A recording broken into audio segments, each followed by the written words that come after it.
us.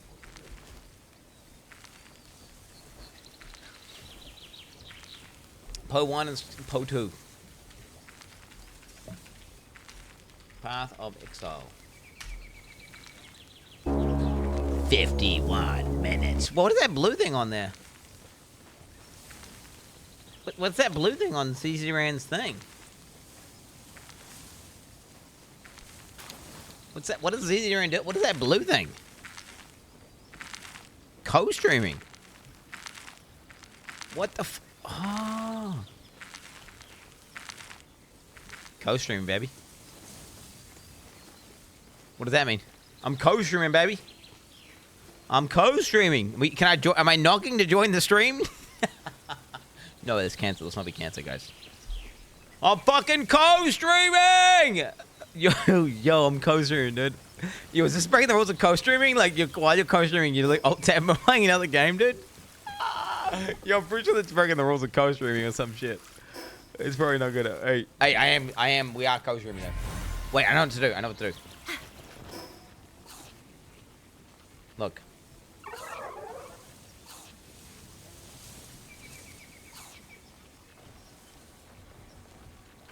Okay.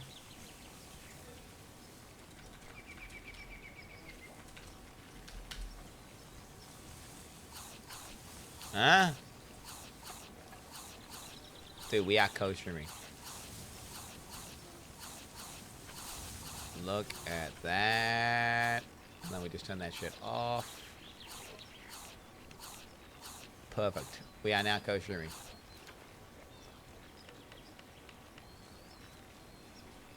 It's good to me. Oh. Can't say I'm not co-streaming, bitch. Co is streaming. Dude, if Co is streaming the PW1 thing, it's because he's sponsored. Not me. I am memeing though, but like he does get sponsored quite a lot because he's a very, very good streamer. Okay, with good takes. So that makes sense. That's what, you know. End of the day. Dude, I keep making these fucking feedbacks. I hate that it's not like +1 slot. Okay, we're making the polymers. What's my fastest dude with hands? She has not got hands, chat.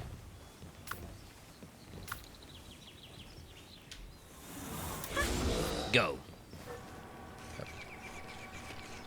Okay, so who's excited for this announcement? I must admit, I'm always like, whenever it's like an announcement for a thing, until I know about it, I'm never like, I never kind of freak out. I kind of freak out whenever they announce something where I just like, whoa, that thing is crazy. So like, for example, a league mechanic that's crazy, right? That would blow my mind. You know, something crazy that's never happened before. That would be cool.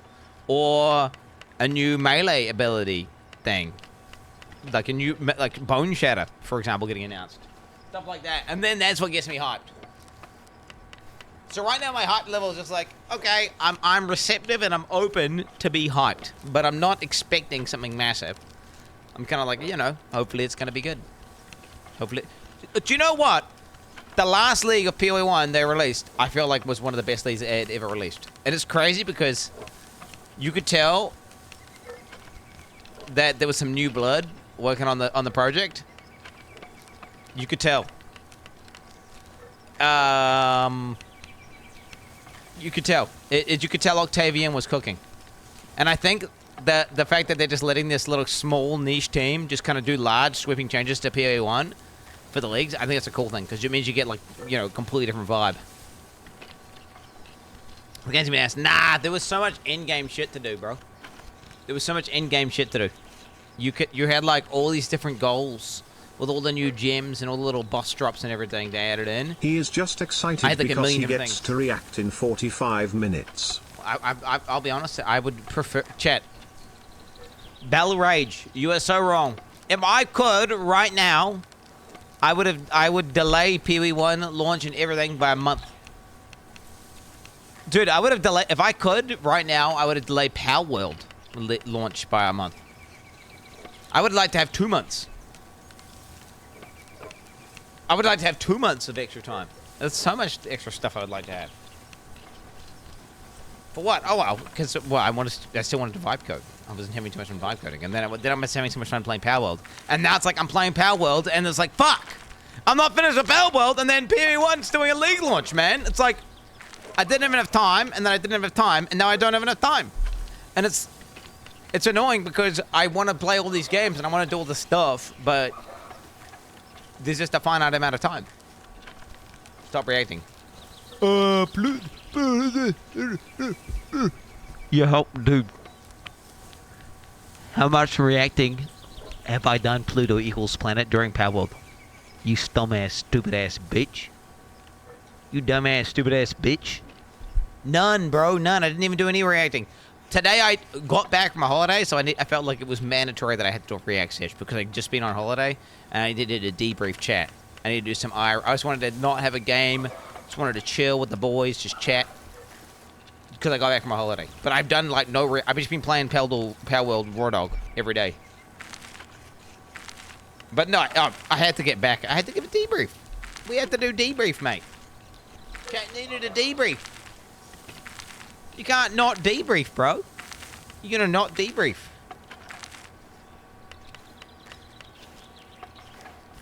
Gotta give a debrief, mate. Okay, I'm gonna cancel this pollen because it's taking too long, and I'm gonna do this. I'm gonna get max circuit board. Oh!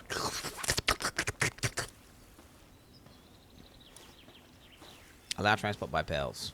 Huh. Okay, get your pole chains ready, dude. The stream is starting in 45 minutes. My guy's crafting fucking circuit boards. Get your pole chains ready. This base is about to be fucking optimized. We're about to talk about Path of Exile out the wazoo. It's gonna be crazy. I will be right back. I'm about to shit myself.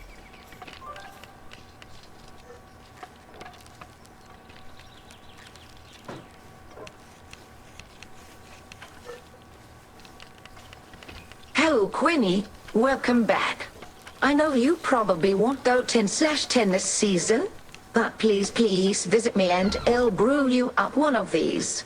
Fart asthma, another one, fart asthma.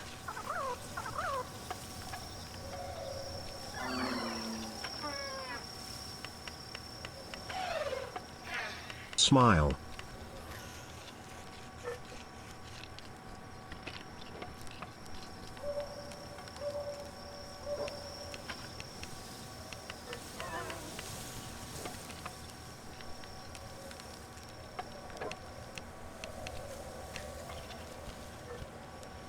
Fuck all weeps.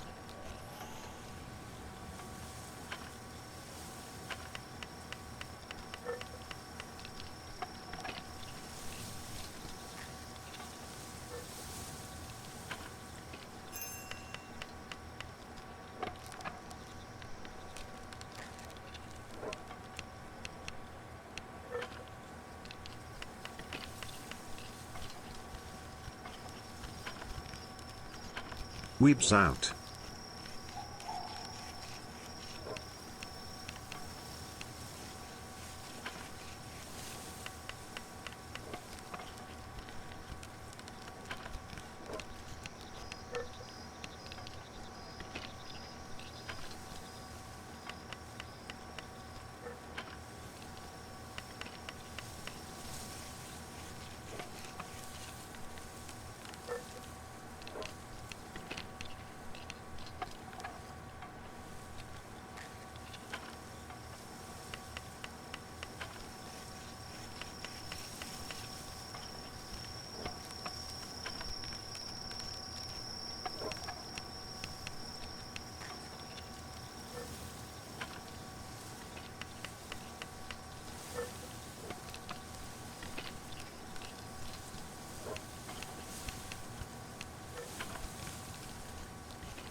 was at night time.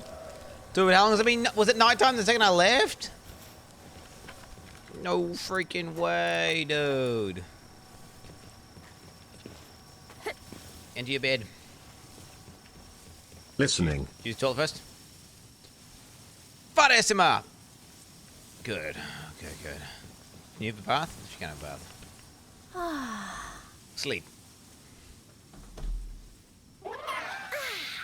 I'm role-playing, bro. I'm gonna do a bit of role-play. You have a problem with me doing a little bit of role-play? 7 circuit boards. Oh, my Lanza, chat. Oh, my Lanza. We have circuit boards. We've advanced to the next age of progress.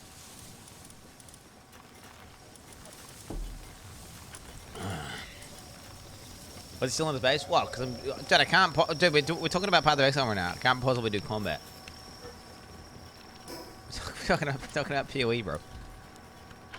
Okay, wait. Let's work out exactly what I got to build to upgrade my base.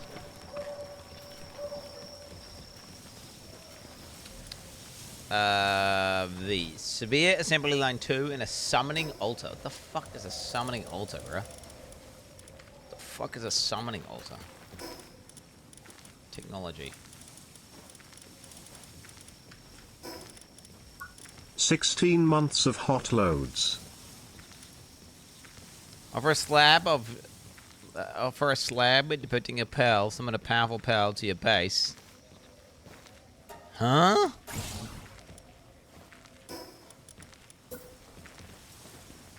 The fuck is this?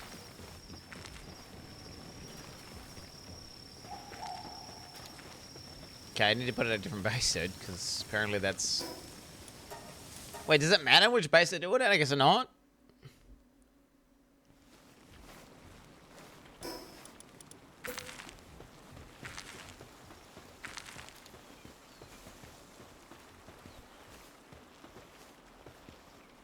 Did you ever see Dastardly and Mudley in their flying machines as a kid? Oh yeah, that show was brilliant. Now you can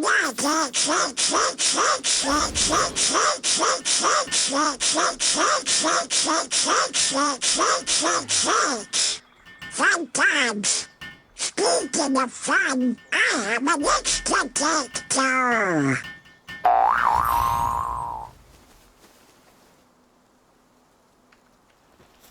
I've not got one. Whatever that is. I've not got whatever that is, chat. I don't know what the hell is going on there. Interesting. Oh, those are all my ingots. Well, Path of Exile 1 cartoony. This is not Path of Exile. This is, we're waiting for the stream to start. Yep. Yep. Yep.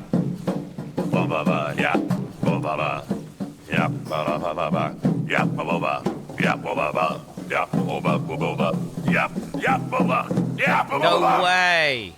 Wait, what? Yep. No freaking way. You gotta build it at this zone? Yep. Okay. Yep.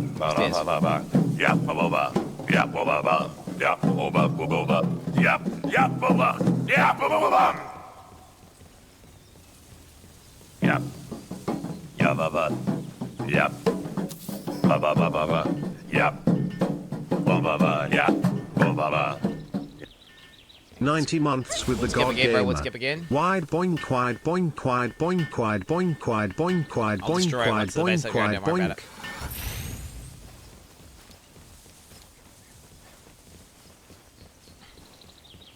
Wood skip again, baby. Wood skip it. Wheel skip again. Not wood and wheel. Wood and wheel. Oh. Oh, come on, man. Who the fuck's supposed to be building this shit, bruh? Where the fuck my guys at? The fuck? They're transporting fucking... Were they transporting potato? You stupid bitch. Oh, you stupid fucking... Dude, I built that as a cosmetic fucking chest. Just for vibes. Oh my god. She's been taking my potatoes have been expiring this whole time, chat. Oh my god, my potato and my carrots, bro. Oh. I'm gonna sort this shit. What's okay?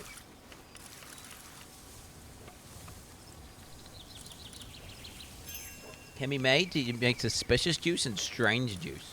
The fuck? Hey Quinn, I was wearing your goose shirt in town today, and this guy came up to me, and I shit you not, he literally starting saying, It's a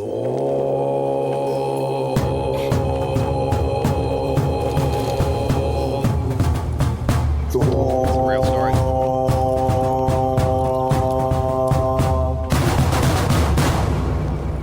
That actually happened. I believe it. Okay, wait. The fuck? Is there a way to make these guys work on the thing? I noticed you had to really reach for the button that time. Did you lose your special extra long pedal pusher attachment? It's just far away, man. It's just slipped away, bro. It's slipped away real far, man. It slipped. I don't know what happened. I was doing the hoovering, I guess, and I moved it back. If you assign them with the command station, then they'll just sit there and wait, though, right? What I want to have is priority, so it, like, prioritizes doing, like, a thing. Severe tracking, 50%. Ooh, that's big.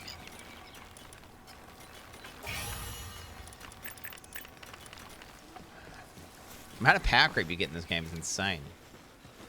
Wait, so I need transportation masters. Ah, who cares? It's like my base is getting less efficient almost. Wait, unless I can make my guys work faster. Do I do that and see what the fuck happens? Let's try it out. Where are we? How do I do it? This thing here? Hard work. Move speed high. Work speed high. Sand illusion. Sure. Illusion.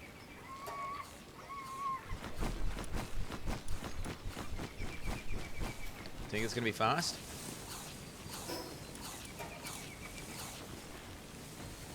Wait, does that mean when I order them to breed, do they just breed fast? When was the last time this channel had content going on? Last time your mum was around my house, bro.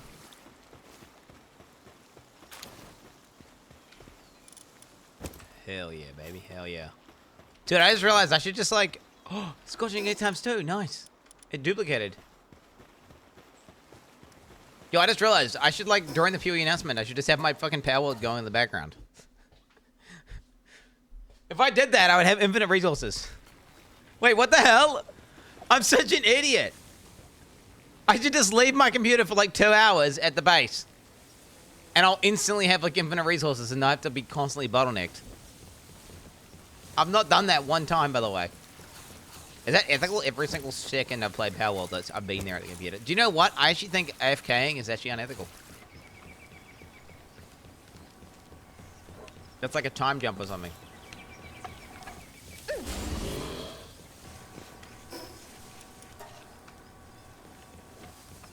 I am hardcore, but you know, what's going to happen? Well, I wouldn't leave it fully AFK, right? He's harvesting. Nice. Okay, looks like he's eating, I'm going to be honest. Single player game, who cares? Well, I don't think... Well, I care.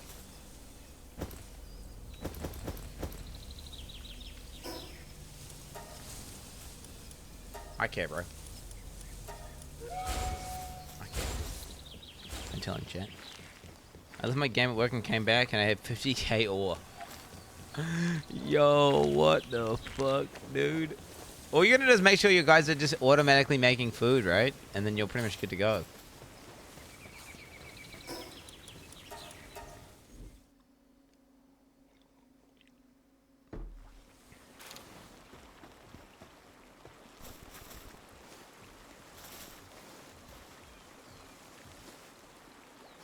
I don't understand what's this freak on about, boys. I saw a Tasmanian devil, by the way, at the zoo.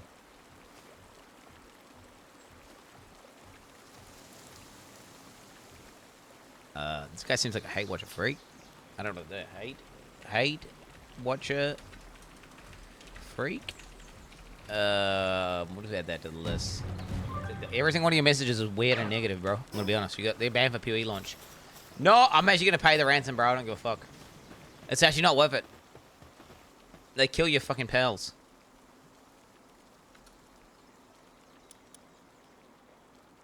Oh, 1,000 coins, yes.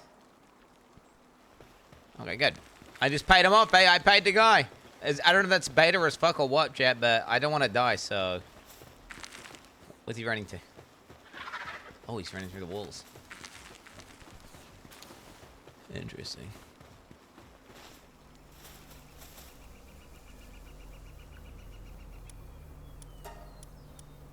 Auto assign. Good. Perfection. Several raids from the custom settings at this point. Well, why would I do that? I want to keep. What? I mean, I'm allowed to pay the guy off. That's literally a game mechanic, bro, to pay them off. What the hell? I'm not allowed to use game mechanics now.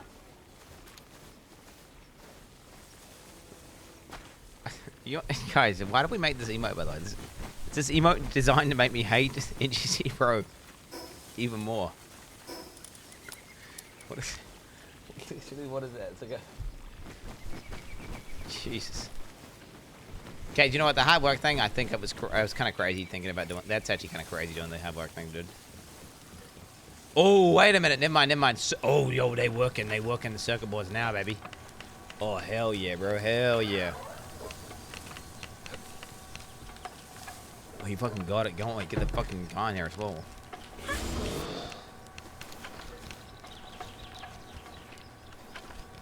Good.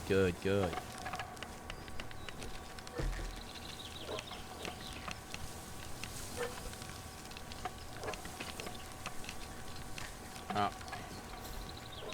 Okay, this is really toxic. I'm gonna be honest. Okay, we destroy this. Bang. Ya pog champs, ready, boys. We are about to build. Whenever I can find the right fucking tab. We're not about to build anything because we need fucking refined ingots. Never mind. We're not doing anything. We need refined ingots. God fucking damn it, man. Dude, life is hard. Nope. Cancel. Oh my god, coal, dude. What the fuck's... Wait, don't I have a coal miner? I'm sure I have a coal miner, bro. Why not have a fucking coal miner? Fuck my digital at, bro. 38 coal, dude. Motherfucker, farm 38 coal.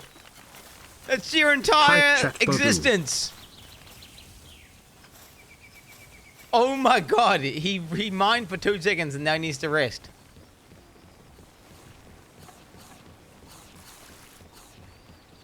I found out today what POG means. That means fat ass white girl. POG. Yeah, I know about that. I know about that. I learned that from your mom.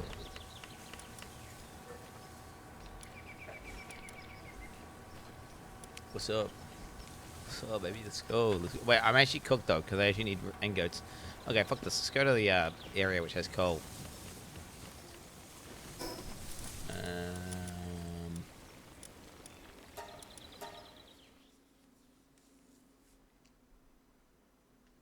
Fat ass white. Oh, fat ass white guy, actually. I really need a fucking Lunaris, dude.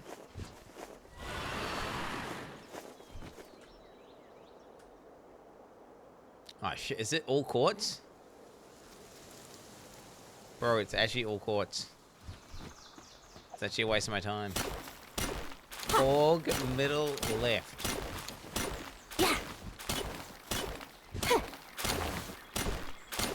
It is time to stop.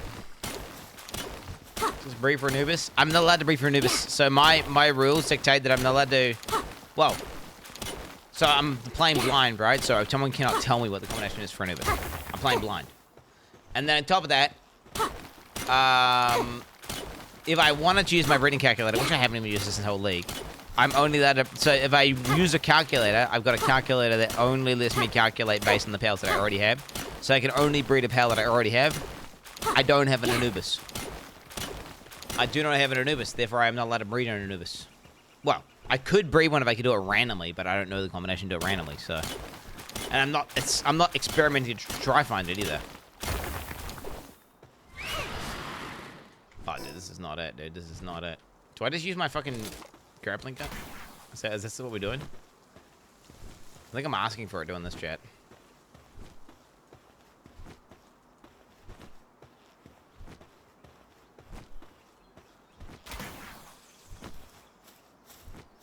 Calc is short for calculator. He's just using slang. Wait, what do you think I'm saying?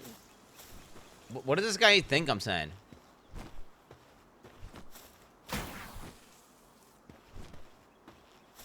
The fuck is this guy talking about? Calc.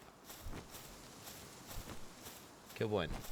Something really dumb? Wait, what does he think I'm saying? I don't even know what you think I'm saying, bro. I don't like that you think I'm saying something when he doesn't know. What is the thing he thinks I'm saying? Calc. Calc.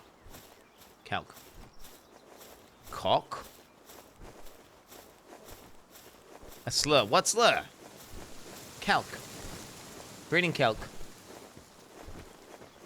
What are you on? I legitimately cannot hear any slur in there at all.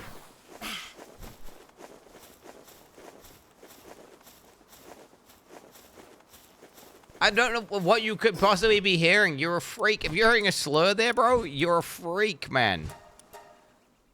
The Jewish one. I don't even know the Jewish. I'm 12% Jew. I don't know the fucking Jew slur. What's the Jew slur?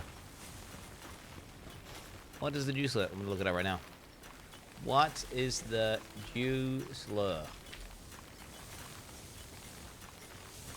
So a K-I-K-E. This is a highly offensive term used to insult and denigrate people of the Jewish faith or ethnicity. So wait, that's like the N word? For what's a J word, bro? What is it like the... I never ever heard that. What even is that? Literally, what is this? What a niche insult, bro. Do you know what? Maybe I've seen people type it in chat before, actually, at one point. Whenever I had my issues, the Jew tag.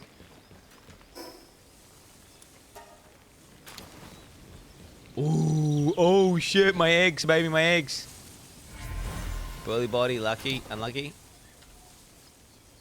Come on, man, open it. Come on, beg. Guys. Burly body, lucky, messy it. No, unlucky. Let's figure that. I didn't slur. Okay, you guys are so dumb, bro. You're so dumb. The fact that you guys are hearing that is just like, dude, that is crazy levels of projection, right? Am I insane? Like, it's so insane, bro. Like, if you're hearing that instead of calc, breeding calc, if you're hearing that, like, I don't know what the fuck to tell you, man. Seek help, brother. You've got. Hey Quinn, have you slept with your pals yet? You can sleep in the same bed as your pals. Pro tip. Yo, what the fuck? Oh, is it the big bed? Is it the big bed so I can sleep in the pal bed? Is that how I sleep with my pals? Can I sleep with a lavanda? Oh, so I can have this. Wait, so you're saying I should leave room, get rid of my own bed and put a pal bed inside here? Is what you're telling me? And that way a pal's gonna come to sleep with me every night.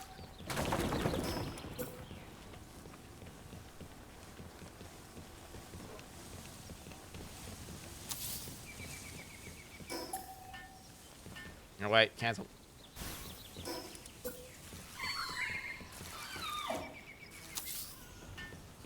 Good, I don't know how I'm gonna be sleeping. Hey Quinn, coming back for the Pro League. Hope you and your family are doing good. Sure, brother. Yeah, we just went on a holiday, man. It was fucking poggies, my doggies. It was poggies. Very poggies. Okay, we need to log out of PALWORLD though, guys. I need to log in for PoE. Ultimately, we made some progression today. You know, it was a nice PvE day. It was a good PvE day. You know, very puggies. 20 minutes away. I don't care, bro. It is what it is. I wouldn't mind trying to get sleep with my pals real fast. That would be kind of cool, but Damn, this is a big ass fucking bed, dude.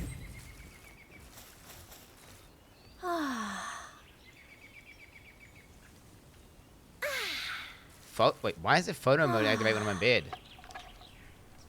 For photo mode. What the fuck? This photo? Why does photo mode start on my bed, bro?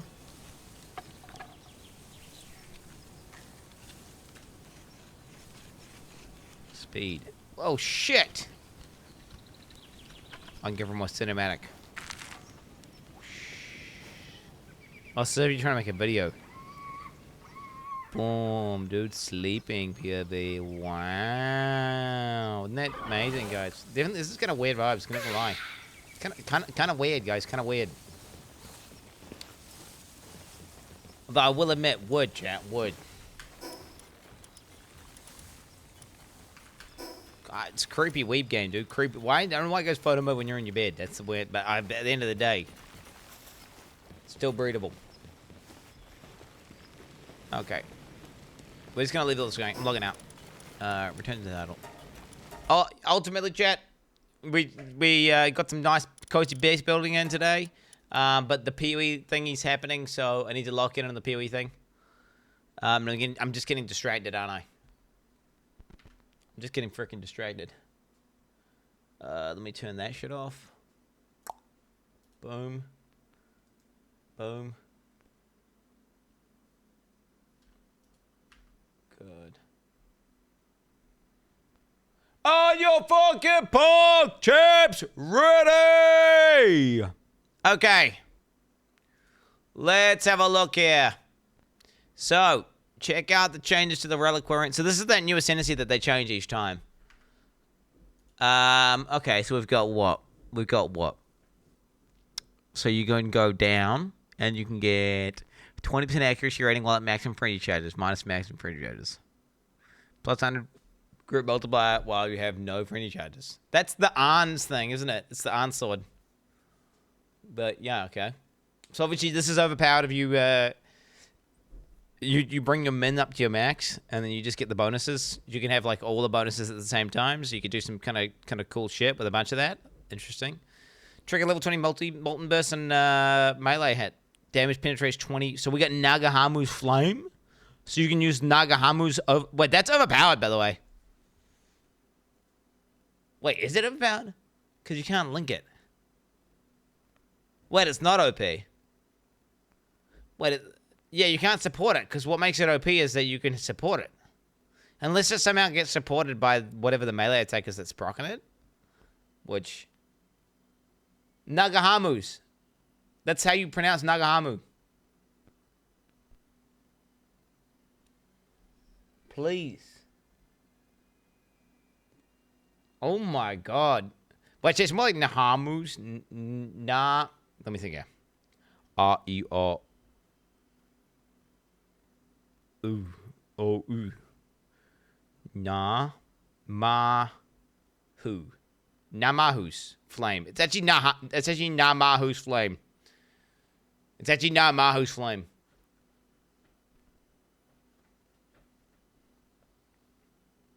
But it's just, yeah, I'm just, yep. Okay, anyway. Elder. Enemies taunted by your Warcry's exploding death, dealing 8% of the maximum life as cast damage. Warcry's cooler than 4 seconds. Whatever. Kind of flash charge when you deal a critical strike. 20% physical damage is extra cold if you've used the Sapphire Flask recently.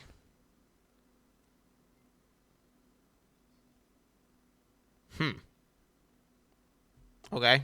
That's a lot of damage. Grants summon Greater Harbingers of Direction skill. What the fuck is that? What the fuck is a Directions Harbinger, bro? That's one of them stupid Harbinger items, but I don't know what that one is. Hits away shock, deal no physical damage. Hold on that has 100% buff effect, 100% increased amount of radiation efficiency. Nothing there makes me go crazy here, chat. Okay. Avoid suppress. That's just very strong. Because of those gloves. Whoa! The Dawnbreaker, though. Whoa, the Dawnbreaker, though. Okay, Dawnbreaker 25% first taken as fire is insane. That's insane, by the way. Wait, who played Reliquarian? Can you stack Dawnbreaker with Dawnbreaker just to like, or does it like block the unique? You can. Oh wow. Dawnbreaker with Dawnbreaker would be nuts.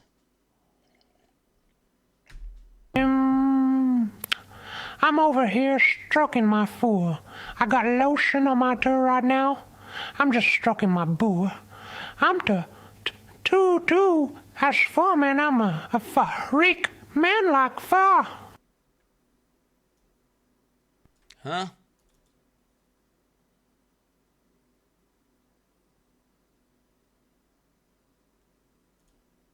Oh, the countdown went down because they're doing some update bullshit.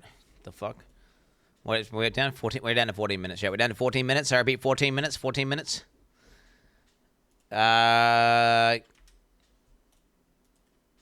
QB start countdown.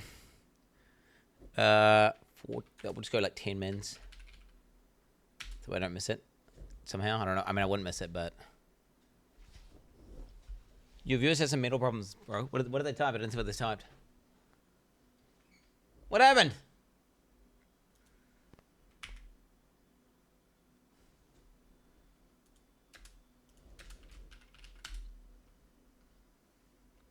Here we go again.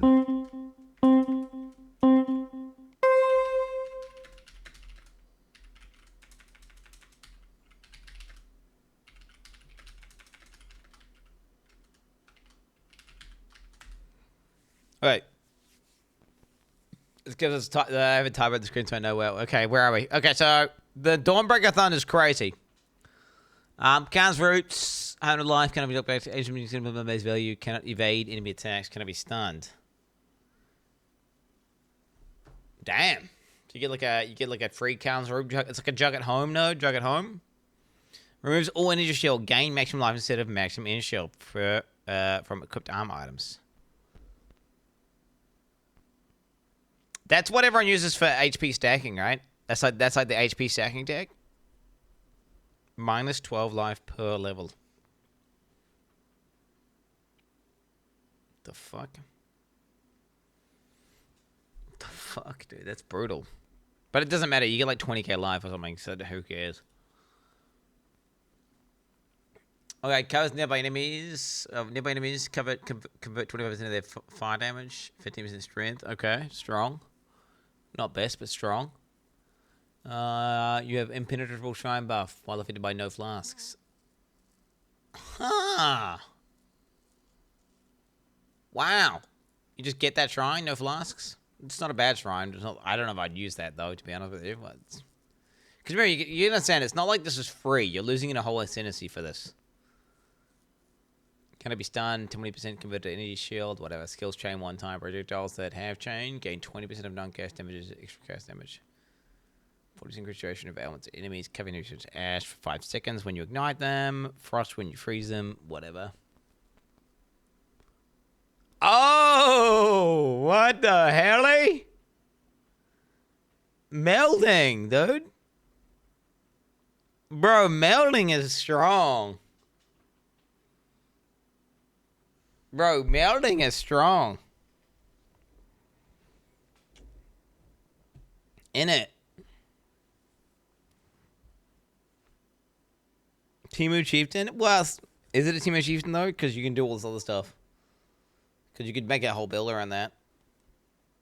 You got some pretty strong ones. You got some pretty strong ones. They're honestly pretty strong. What else have we got? We got one more thing. Ray spiders on kill. I don't get it. The fuck? Can you support this somehow or what? If this is unsupportable, isn't this just trash? Unless you got like minion wither on head or something. Plus one of all spell skill gems. 30% energy shield recharge when you block. Each summon phantasm grants you phantasmal might. Plus 2 critical strike multiplier per power charge. 0.3 critical strike per power charge. 3% chance to block spell damage per power charge. Power charge stacking tech. Trigger a level 1 suspend time on casting a spell. Suspended time.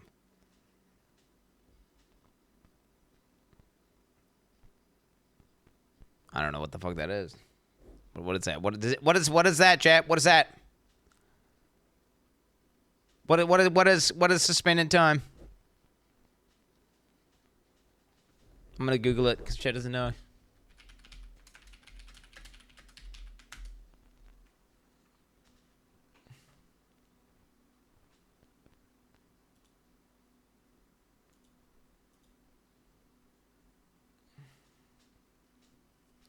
Creates a suspended mirage, an astral-infused cone that yourself that is suspended in time just before the release of the spellcast of that triggered item. I'm reaching 3 suspended mirages. All suspended mirages will be released using the spell which used to create them.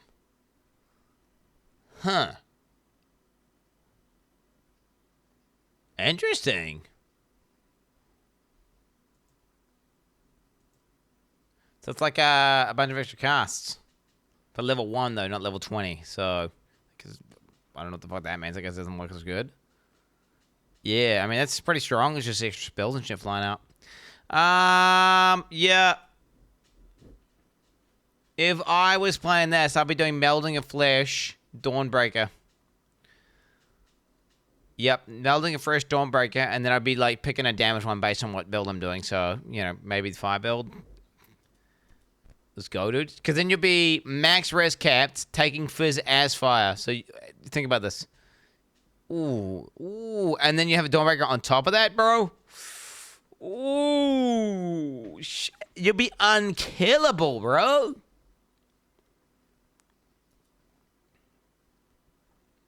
Be unkillable. You'll be 0 DPS, but unkillable. Just stack max fires and skip melding, bro.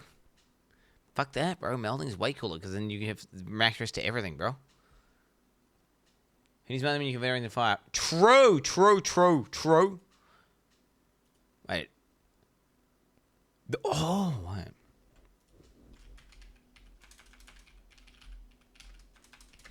If you could go full conversion.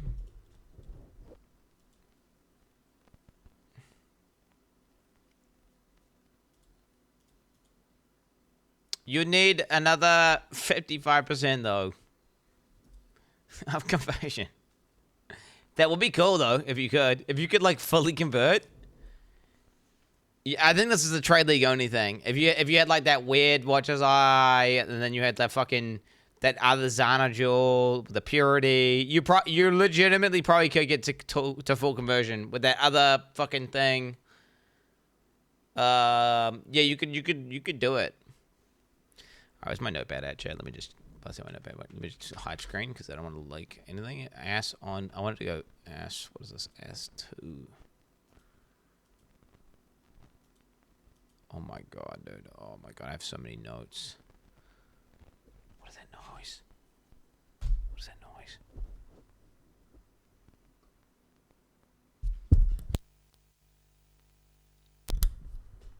Yo, we got 3 minutes till it starts. By the way, 3 minutes till it starts. New PLE 1 League. Reliquarian. Full fizz damage taken as convert. Setup. Dawnbreaker timeless. Watches. Okay, I gotta figure out what's making the noise, bro. I gotta figure out what's making the noise. That noise is gonna drive me insane. You guys can't hear it, but I can't hear it. It's like a real subtle noise here. Dude, we got 6 minutes to live stream, boys. 2 difference pogging out, dude. PoE launch here. Let me just refresh that, make sure it's highest quality possible. No bugs. Oh, 2K, dude. Dude, I hope you haven't fucked up the settings this time. Whenever they do 2K streaming, they normally get like pixelated mess. 3 = 6.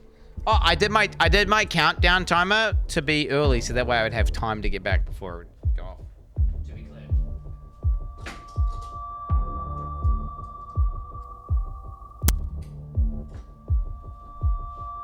Sorry about that noise. Did you guys hear that one? I think I got rid of it. Fix ads before it starts. True. I think Simi's already doing that or someone just did that. And clear all ads are disabled for 63 minutes. W? I'm not even doing anything, dude. Dude, I didn't pay this guy. What the fuck? They should remind me to pay some easier after the day's stream, okay, guys? Can you set just sound popping? There is no sound popping. You're making that up.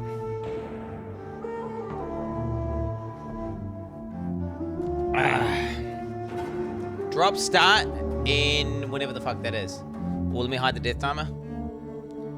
Studio mode.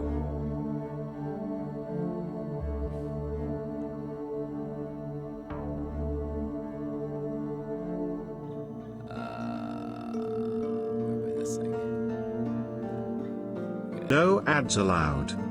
QB. Fat.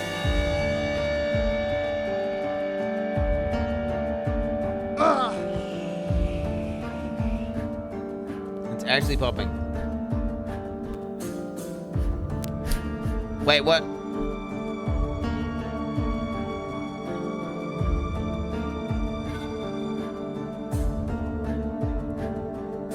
Sort of. Okay, wait. What do you mean? There's nothing. What are you talking about? I fixed it. Nothing. There's nothing you can hear. If there's any sort of weird sound issue, just press F5 on the stream.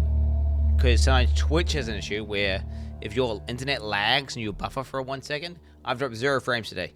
But if your internet does lag, you can sometimes get a just a weird like sound distortion issue. But I mean that's I feel like everyone should know that, right? Whoa! Think I mix it for what? That's why I have the best audio on the Twitch, boys. I literally have the best audio on Twitch. They call me the audio god. PSA, Windows Update enabled audio enhancements. Go turn it off. Ah! That's what, dude, that's what bugged out my shit. To-do list. Audio enhancements. Wait, what's it called? Audio.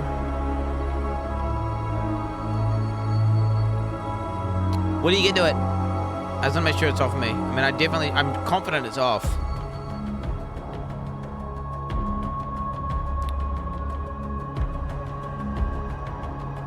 Yeah, no, I'm good. I'm good, bro. Mine's good, bro. Mine's good. I mean, I have no audio versions on my end.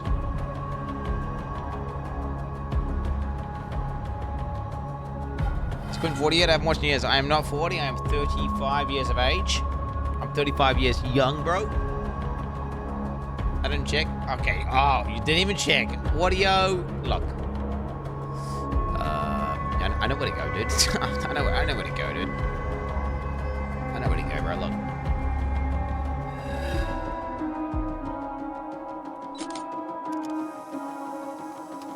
That's off. See that? Enhancements off. Everything, because I had that shit brick me.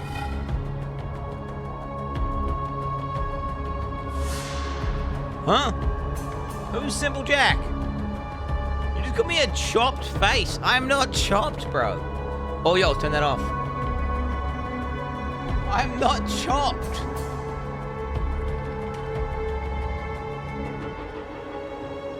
Dude, the only one I chopped up was your mom's legs. Okay, bro. Yeah, Jesus Christ, guys. Relax. Guys, 1 minute, 20 seconds. What do I... Oh, dude, my prediction, by the way, my prediction is... Prediction. No, I'm gonna go with what I want. What I want? It's very simple. No melee skill.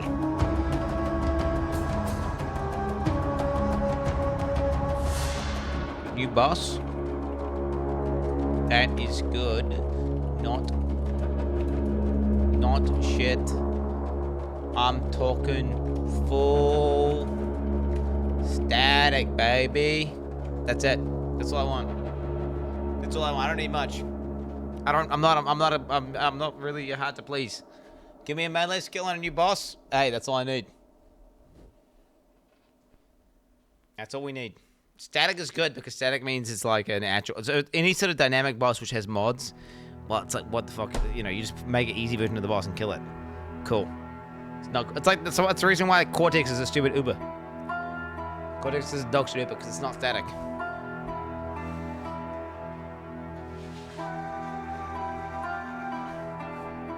Bone Shatter and a Booba boss. Oh my god, dude, you're turning me on right now. Holy fuck. Hi, I'm Jonathan Rogers, Game Director on Path of Exile, and welcome to GGG Live. We have massive changes to show you today with Path of Exile Curse of the Orflame, which is coming out next week on July 25th. Twitch drops are enabled on today's livestream, so you'll be able to claim your Abyssal Soul Shatter rare finisher effect by following the instructions below. Let's not keep you waiting though. That's on. Roll the trailer for Path of Exile Curse of the Orflame. The Orflame calls us to the sea. To a lost wreck that still draws ghostly breath. A curse underwater. Down below. What the hell? Underwater league, bro. With my lanterns, we can explore the sea floor. We must find the source of the Orflame before the brine rot. Somewhere in the blackest depths, bounty and death await. Oh my god!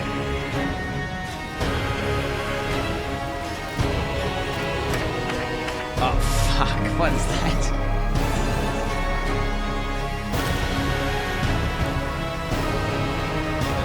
Okay, cat's resting on them, okay.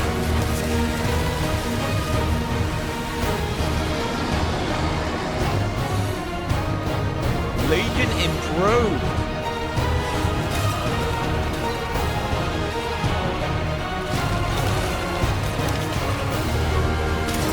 Wait, what did it say? Mercenaries and pattern? What does that mean?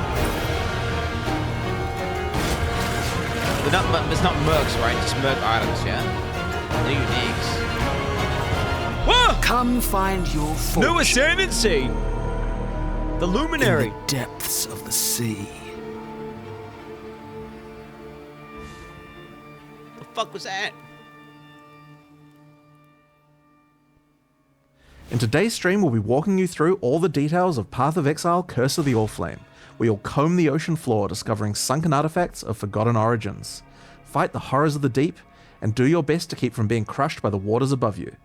We're revisiting some familiar mechanics to bring new life to systems that have begun, perhaps, to show their age. Abyss and Legion will both be receiving significant upgrades, including a new pinnacle boss for Abyss and a new chase crafting system for unique items in Legion. In addition to revamps of the existing leagues though, we're also bringing back some old friends. The Mercenaries of Trathus are making their way back to Rayclast. Then we'll explain our new endgame system, where you'll join Kirak in investigating anomalies appearing on the Atlas. After that, we'll discuss the character and skill balance coming in Curse of the Orflame. Finally, we'll cover our new set of supporter packs, after which we'll have a live Q&A session where Ziggy D will interview Path of Exile's game director Mark, as well as game designers Octavian and Andrew, answering your questions from Twitch chat. After the livestream, we'll drop the full patch notes at 11 AM NZT. So let's get started. I'll hand things over to Mark to introduce the new league. It's 3 hours from now. Hi, I'm Mark Roberts, game director on Path of Exile. In Path of Exile Curse of the Orflame, a long-forgotten mystery has begun to stir beneath Rayclast seas. Hidden in the icy depths lie strange and immensely powerful treasures, waiting for those bold enough to claim them. Okay. Meet Valerie, a dangerous Corsair captain who needs boots on the ground and on the sea floor to help her retrieve these treasures and unlock their potential. This is where you come in, to help her find the charts scattered across Rayclast. Then, use those to guide her ship to the patch of brine that holds loot for the taking. In return, you'll get a cut of the profits. These lost charts are guarded by the undead, rival Corsairs, or horrible creatures of the deep. Each of these monster encounters will also have a custom bonus for defeating the enemies. For example, successfully defeating the accursed undead that guard this treasure chest will cause the grateful trapped soul inside to grant you its power, possessing you and granting you ghastly power for the rest of the area. Once a chart is in hand, you'll board the good ship, the Sovereign, Valerie, or Val's, reappropriated Oriathan naval vessel. Here, Val introduces you to the heart and soul of her ship, quite literally. Vesper, another Pondium native like Val, is bound to this ship. His soul burns with the Allflame's curse, and were his comatose body to be removed from the ship, he would surely die. The silvery apparatus that lines the bows and eaves of the vessel allow him to steer the Sovereign anywhere in Rayclast's waters. Using the chart you've brought, Vesper can navigate to a location so you can scout it for Val, and while doing so, claim whatever treasures there might be. How, though, will you avoid a watery grave once sunk below? Vesper controls a spark of the Allflame, a powerful and mysterious magic, which has been imbued into a number of devices aboard the ship, chief among them the bathysphere.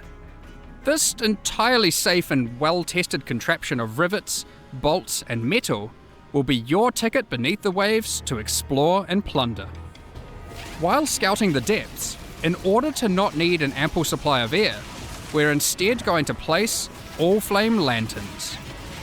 These are conduits of the power that keeps Vesper alive and bound to the ship, and give you the temporary safety you need to do that exploring. Without them, you will drown.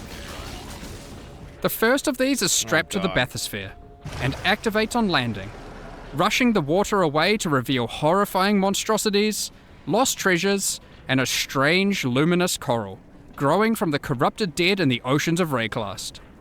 These strange growths are the real reason Val has asked you to plumb these waters, as the coral can be broken down into dead man sulfur, the fuel that keeps Vesper's light burning. As you get to the perimeter of the safety provided by an Allflame lantern, Val will drop more down at your request.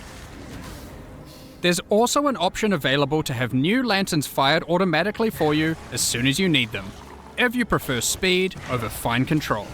Explore and claim what you can start up with fine while control you and can. you move to that once you get Lost juiced. fortunes of gold, chests of valuables, and lurking threats all lie in wait for you beneath the waves.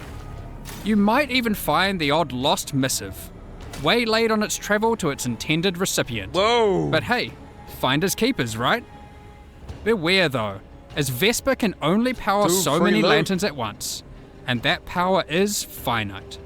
On placing the last of your lanterns, they will begin, one by one, to flicker and fade, and the creatures of the deep will rush in as they sense the vanishing of the light. You'll have to rush back to the safety of the bathysphere, escaping the cold clutches of creatures that despise the light you bring. You'll want to place every lantern though, as exploring to collect enough Deadman sulfur is the only way to successfully chart the area for the next step, planning a voyage. Val will keep a record of the areas you've charted, storing details in her journals. Once you've charted enough areas, just talk to Val, place your charts on Val's board, connect them together, and create one giant seafloor excursion.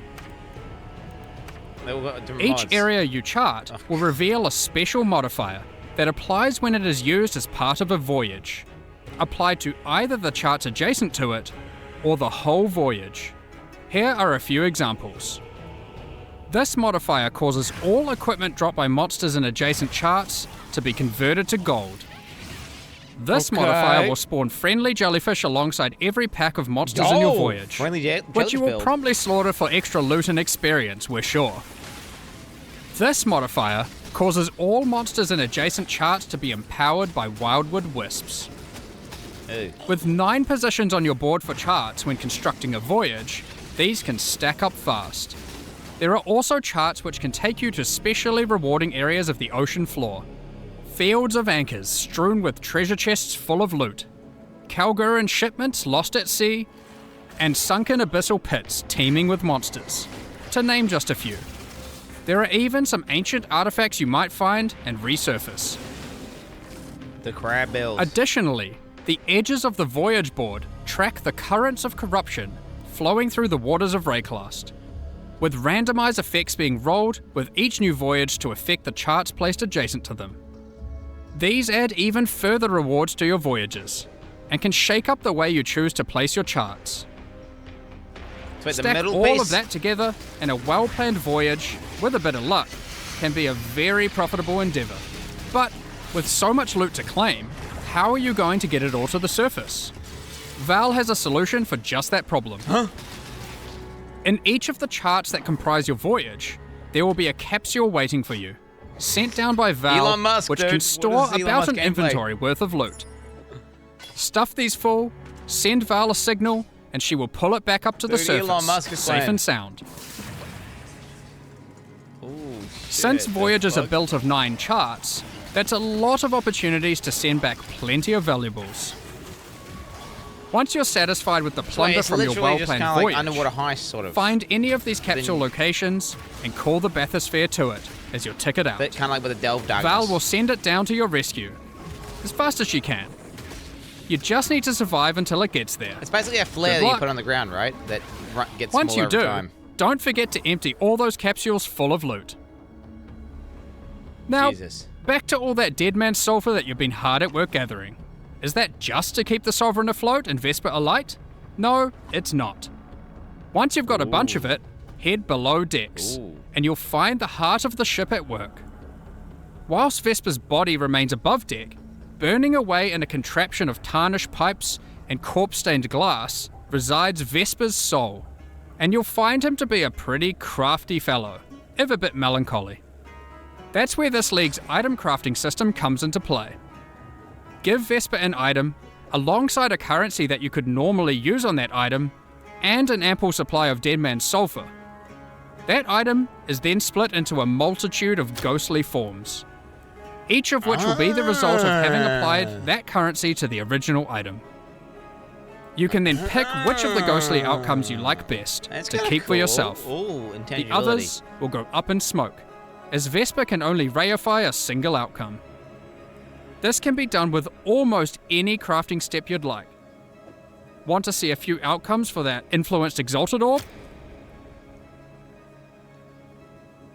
Damn. Perhaps you've got a particularly expensive fossil combination you want to get what? maximum value out of. It's like a multiplier. Do to... be wary though, as the more potent the craft, the more sulfur Vesper will require to see it done. Ooh. Fucking That's not all, however, as the sea floor hides some yet undiscovered This could be a potential set, in the bro. form of rare and valuable ducats. These can be consumed by Vesper to warp and twist items in ways not seen in centuries, such as Kishara's Ducat, which creates 4 ghostly copies of an item, each of which will keep 1 mod from the original, perfect for creating powerful crafting bases. The fuck? The Gentile's Ducat, which can solve item or gem requirement problems by changing one attribute to another. And Brine Hook's Ducat, with which you can become an emissary of the gods of Rayclast. Who knows what these aspects might do? What does that do? What the hell? These what does that Ducats do? come from special What does it types of do? charts, so keep an eye out for them on your travels throughout Rayclast. You may even find some that lead you to notably unwelcoming waters. So that covers the new league, and for the first time in Path of Exile, we're finally going under the sea. Some might even say this is the first real boat league. But that's not all, not even close. Next up, we've got an old favourite making a return. The mercenaries of Trathus are once again roaming Rayclast, I want to see how they do looking this. for hapless fools I to won't duel. judge. This sounds sus. Mercenaries will start appearing from Act 3 in San.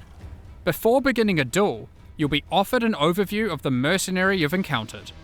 Here, you can see the gear they have equipped and the skills they employ.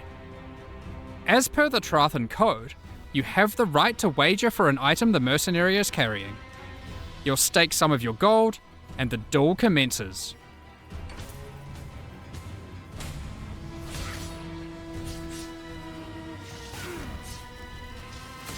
If you lose, you forfeit the levied gold, and the mercenary will teleport out, repulsed at such a poor display. Win, however, and to the victor will go the spoils. In addition, if you win the duel, the mercenary will aid you as an ally for a number of areas. Trathan mercenaries are powerful allies to have in Rayclast, assisting in a number of ways. Some mercenaries can provide you with powerful auras and buffs, while other mercenaries can do all the killing for you. While in map areas, if you don't like anything the mercenary offers, you have the ability to request their warrant. A warrant is a promise to return and duel again at a later date. A call to action that calls that specific mercenary to a future map, with the same set of skills, but a new set of items.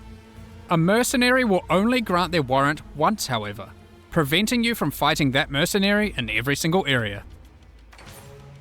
Warrants also allow you to trade specific mercenaries to other players.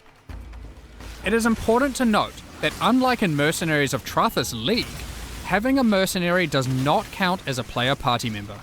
So having a mercenary does not increase monster life or the quantity and rarity of items dropped from monsters. Given that, you may be wondering, but what if I really like a mercenary I found? They have a great personality and powerful skills. Is there really no way I can keep them as an ally permanently? Well, you can, but only if you are a Scion. For the second time in 6 months, the Scion is getting a new Ascendancy class. Damn! The Luminary. The Luminary is a natural leader, I like that you have to speak lighting into the way for others to follow. Becoming a Luminary immediately lets them allocate the Noble Blood passive, allowing them to permanently hire any mercenary they find in Rayclast. Luminaries can have up to 3 permanently hired mercenaries, 2 in reserve in towns and hideouts, This is a cool way of doing and 1 it. as an Okay. active ally in combat. Unlike with regular mercenaries, you can change the items permanently hired mercenaries have equipped, opening up innumerate potential build possibilities. By default, permanently hired mercenaries cannot be equipped with unique items, but these passives enable them to equip specific types of uniques. While the legendary arms passive empowers mercenaries that have many different unique items equipped. The bog build. Luminaries have the flexibility of becoming a support character to their mercenary, or having their mercenary support them. The Oath of Fealty and Golden Glory This is passives a good way of empower your balancing it, bro. mercenary by using your link skills on them. The Loyal Bodyguard and Bestowed Knighthood passives enable your mercenary to protect you in combat, as well as enhancing their aura skills. As with any old league that we add to the core game, we have added full Atlas Tree and Scarab support. Here are just a few examples. These passives allow you to much more easily target the specific types of mercenaries you want showing up in your maps. The Loot and Pillage passive gives mercenaries a chance to drop all their items when defeated, instead of just the one you selected. The Trathan Scarab of Renown makes it so the spawned mercenary is covered head to tail in unique items. And the Trathan Scarab of Infamy forces a more powerful, infamous mercenary to Little spawn, bat boy? Who is this? accompanied by 2 other mercenaries for a truly unfair duel. P1 guys look so Unfair stupid. for them. There's even a few entirely new mercenary types, one of which is found exclusively on the seafloor in rare Curse of the Allflame encounters. Sellswords of Trathis won't be the whole of your problems in 329, however, as the denizens of the Lightless are getting some much needed updates with the modernization and rework of Abyss. When we brought Abyss over to Path of Exile 2 and Rise of the Abyssal, some functional changes to the mechanic were made to improve the gameplay significantly.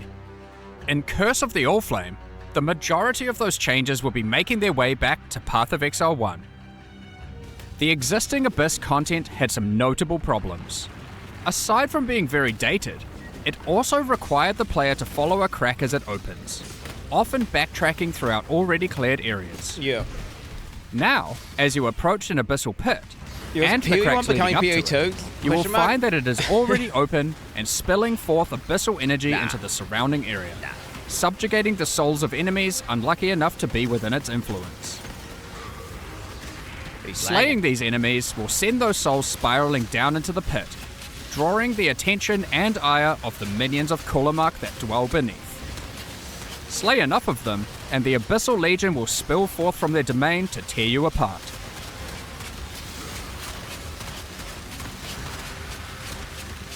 The upshot of this rework is twofold. Firstly, there is now much more visceral feedback in the moment-to-moment gameplay of Abyss, with audio and visual cues drawing the player along. And most importantly, you'll never need to chase a meandering abyssal crack around a map ever again. No more backtracking. However, be on your guard. The abyssal minions of Kulamak have some different tricks up their sleeves in PoE 1, and many employ entirely different skills to those of their PoE 2 counterparts. Ooh, okay. To be clear, there are still some aspects of the existing abyssal system that we will be keeping. Abyssal jewels and items with abyssal sockets will remain. In fact, we have given Abyss a similar treatment to what we did with Dell fossils in our last release, moving abyssal rewards out of other areas of the game to make Abyss the exclusive source of abyssal jewels and Stygian vices. Okay. This will also come with a complete refresh of abyssal scarabs and Atlas passive tree investment, with some truly dangerous and wild new ways to take on the lightless hordes. Lastly for Abyss, but definitely not least, Abyss is bringing an entirely new endgame pinnacle boss, with its own set of brand new unique items. This boss has a very unique way of accessing it. What does this eyeball do? Good luck figuring this one out. Ooh. Let's move on to our next league being reworked, in Legion. Every league should have distinct and interesting rewards that are exclusively available from that mechanic. It's not an Uber boss. This allows players to specialize in certain corners of the game, rewarding those who engage with a given mechanic. Legion is next on our list to receive this treatment. Despite having a unique combat mechanic, we felt Legion didn't have interesting exclusive rewards outside of timeless jewels. While incubators were technically exclusive to Legion, they effectively granted the same rewards that you could get elsewhere. So, what are we doing about it? Firstly, incubators are being removed. Thank God! No longer will you have to remember to apply incubators to all your equipment every few maps. Instead, we will be adding a new type of reward exclusive to Legion, the Stygial unique items. Legion generals and maps will have a chance to drop a new type of currency item, Enshrouding Crystals. These can be used on your unique armors. You can then take the enshrouded item to the domain of Timeless Conflict, which might look a little bit different to what you remember. A giant crystal emerges from the center of the domain, and there appears to be some sort of entity trapped inside. Potentially the reason that these armies are engaged in eternal conflict. At the base of the crystal are a number of smaller crystals. Clicking on one allows us to place our enshrouded item inside. As we then kill monsters in the domain of Timeless Conflict, our gloves within the crystal begin to transform.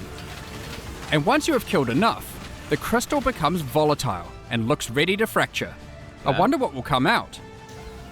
Our Shaper's Touch transformed into a Malagero's Virtuosity. What? But now, the Malagero's Virtuosity has a trace of the original enshrouded item bestowed upon it, in the form of a vestigial implicit modifier.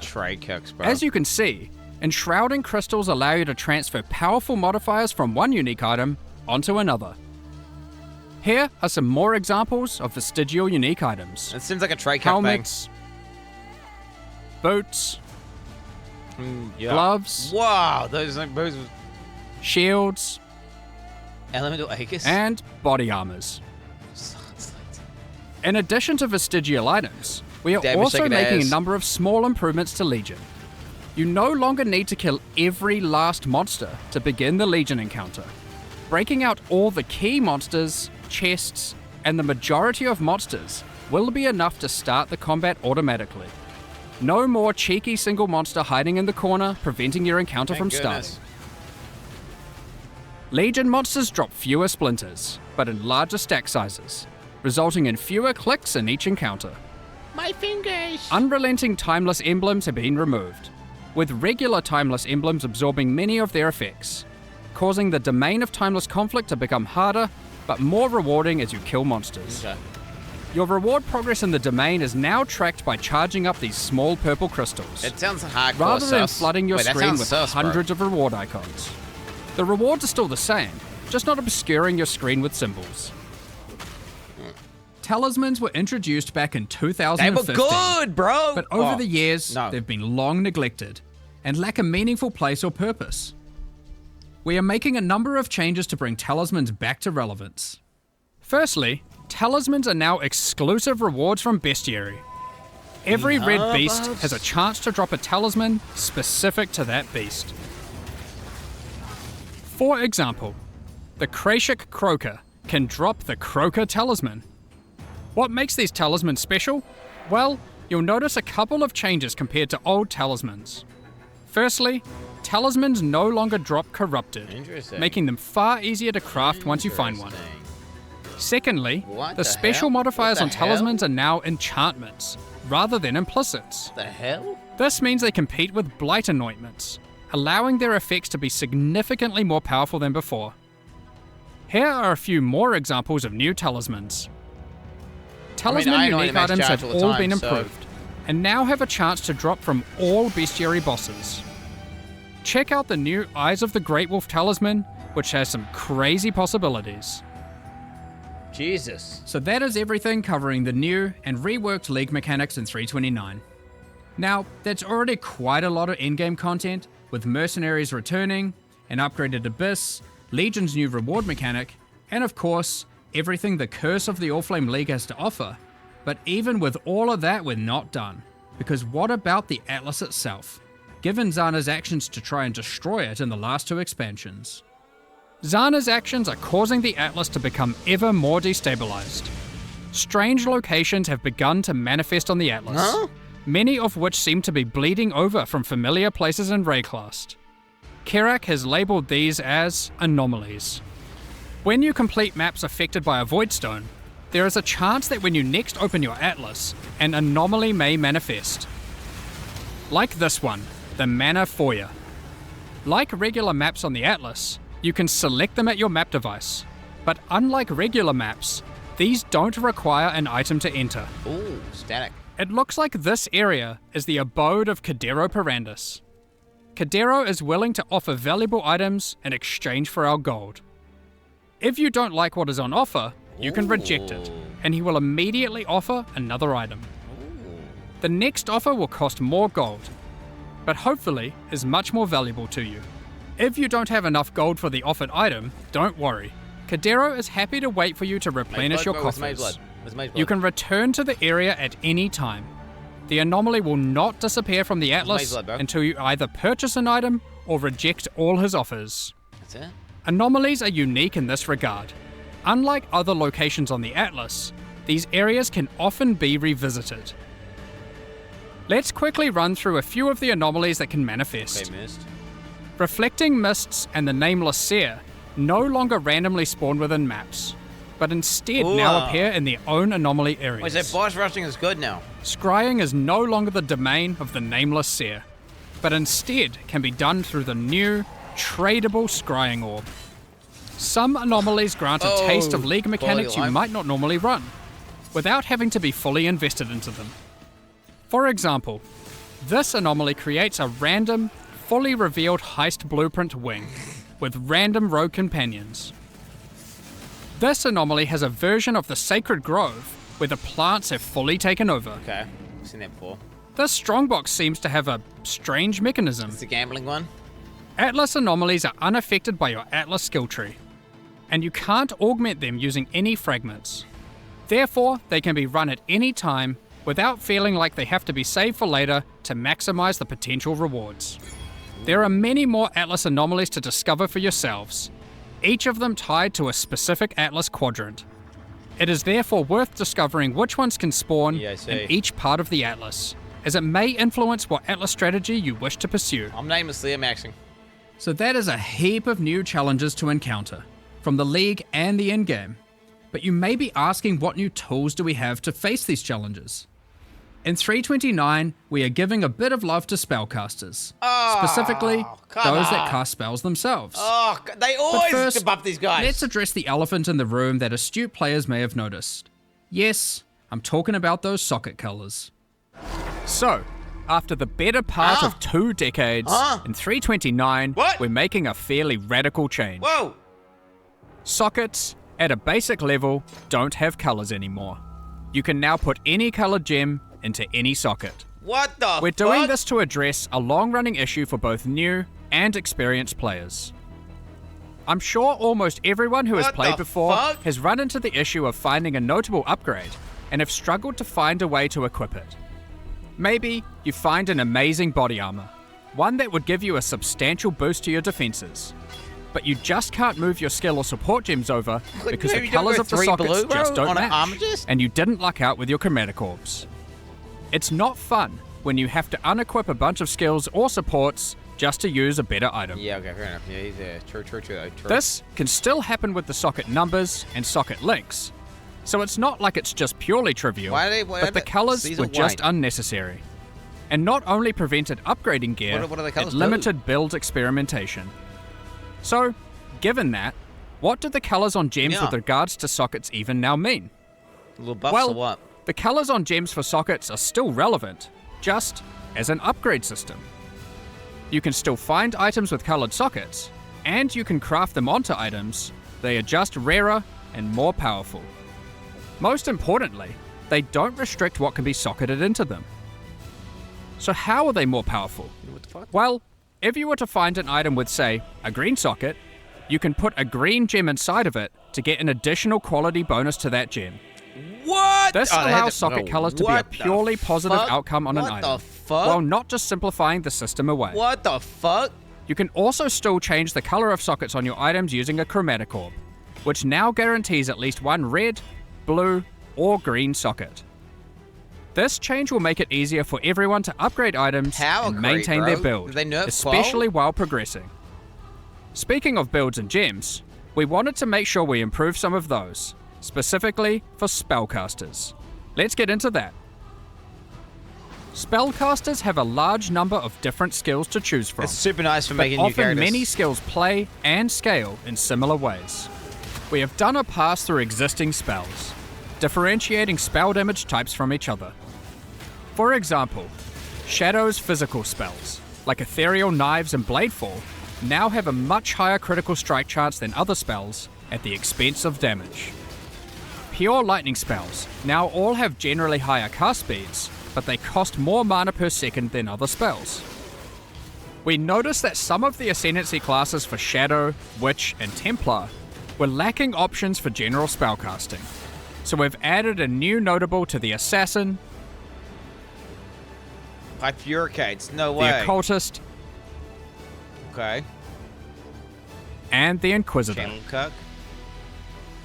That's broken as fuck. We are also introducing a new skill, Mana Infused Staff, that infuses your staff with arcane energy, raising your block chance and reducing the mana cost of your spells. In addition, when you are buff, hit dude. by an enemy, you retaliate with a wave of arcane lightning, What? dealing damage based on your maximum mana. What the fuck is this? One of the struggles we fuck is noticed with this? certain self-cast archetypes was that they lacked a scaling option in the endgame. In 329, we're adding a special new set of exceptional skill gems called Pacts. Each pact is themed around a specific Beyond demon and Lycia. You can make a bargain with these demons to empower your spells. What am I demon, But dude? at what cost, you may ask? Well, these spells don't have a typical cost, but instead cause the player to gain a special affliction debuff. Don't worry too much though, the rewards will be worth it. For example, Pact of Baydat causes many of your different spells to just cause a ruckus, while Pact of Gore is for dot builds. Using this pact will plague your enemies. Just cast it and watch everything around you melt. I wonder what Pact of Lycia and Pact of Katash do. We won't go into the specifics of all the balance changes we are making here, but there are many more caster improvements, including buffs to specific spells and supports, buffs to caster unique items, as well as more and better ways to solve mana. Check out the patch notes later for all the details. Next up, we're going to be talking about the new supporter packs for Curse of the Orphalane. Bro, no melee buffs? Today, we're launching 2 new series of supporter packs, the Sag. Plague Well, I and guess the Remedis crafting. packs. Each tier contains the pack's full face value in points, alongside several exclusive microtransactions. As I don't know always, what buffs, the my bad. microtransactions in melee these packs are things. purely cosmetic and New do melee not affect toys. your character's power or progression in any way. The Plague series of supporter packs contains 7 exclusive microtransactions. Equipping the Plague weapon skin replaces the default appearance of your staff, sword, mace, or shield with a weapon that has been submerged in corrosive toxins. The Plague Rat Pet is the result of a nefarious experiment. When a unique enemy is nearby, it faints as a defensive mechanism to protect its fragile body so it can continue to spread disease. The metal of the Plague Bearer armor set has corroded, and the cloth has begun to disintegrate from being exposed to such toxic elements. It includes the Plague Bearer back attachment, which spreads disease across the ground and town areas, maximizing the chance of infection. A diseased swarm infects your weapon when using the Plague Bearer weapon effect. Use it alongside the Erupting Pustule's rare finisher effect to spread vile and devastating disease to monsters you kill. Activating the Plague Wraith map device causes the plagued energy to flow from the chained being. Given the goal of spreading such illness is to end the lives of as many as possible, the map device tracks kills in kind, showing you the number of enemies killed in each map, sorted by rarity. Feel free to even pin the count of enemies slain in a map to the leaderboard at your leisure. Pair it with the Putrefying Portal to fully immerse yourself in the Plague Propagator experience. What is that Both thing? the map device and the portal emit such a potent putrefaction that even the birds flying overhead cannot survive, as they plummet to the ground around it. The Remedis Pack series also contains 7 exclusive microtransactions. The Remedis weapon skin changes the appearance of your staff, wand, scepter, or shield, with relics once used by the Order of the Remedis Knights against the plague. The Medi Roa Pet is kitted out with all the supplies necessary for healing in remote locations. Strangely, these Roas seem to have a particular fondness for goblin meat. The Remedis Knight armor set is bestowed upon those tasked with traveling through Rayclast to purge the sick of their diseases. Okay. The matching back attachment cleanses the disease left behind on the ground in town areas by the Plague Bearer back attachment. It's an important job of a Remedis Knight to not let disease take over. Help by doing your part. The Remedis Knight weapon effect funnels the divine power of purification into your weapon. Return to the Saints' End Monastery hideout to recuperate from your purifying duties. Once a thriving center for curing ailments, this monastery has slowly wasted away while lying unused. If you're feeling brave enough, there's even a platform to dive into the purifying waters below before washing back up at the base of the hideout. Last, but not least, use the Reservoir of Benediction Affinity Stash to store all of your elixirs. This stash opens to your stash tab with the Flask Affinity set. Additionally, all microtransactions from the supporter packs are available for use in Path of Exile 2. We're looking forward to seeing which of you choose to become the plague and spread disease across Rayclast, or those who wish to fight against it by becoming a Remedis Knight. Thank you so much for your ongoing support. Bro. We're just about to start the Q&A with Ziggy D. Afterwards, we'll post the full patch notes for Path of Exile, Curse of the Allflame, at 11 AM New Zealand time, 4 PM Pacific. With release at the end of next week, our community team will be posting crucial information you'll need for the release. Keep an eye on the news. Ziggy freaking. Okay. I must admit, I was hoping for some sort of melee toy, but I guess the crafting mechanic and the new Legion uniques and stuff will give us some sort of toy, right? Muted mic. What do you mean muted mic? Mike's not muted. What do you mean audio issues? Oh, you're talking about whenever Ziggy D comes on. Are you talking to me? Cock! Kevin 1, 2, 3. Hello?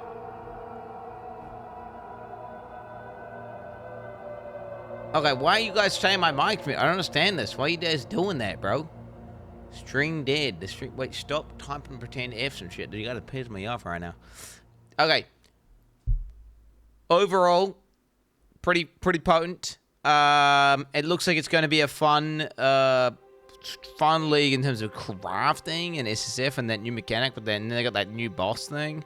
But it doesn't. That boss you guys are going 0 out of 11. It's not an uber boss. That boss is gonna be a joke. Ain't no way you're gonna die to that boss. Ain't no way you're gonna die to that boss.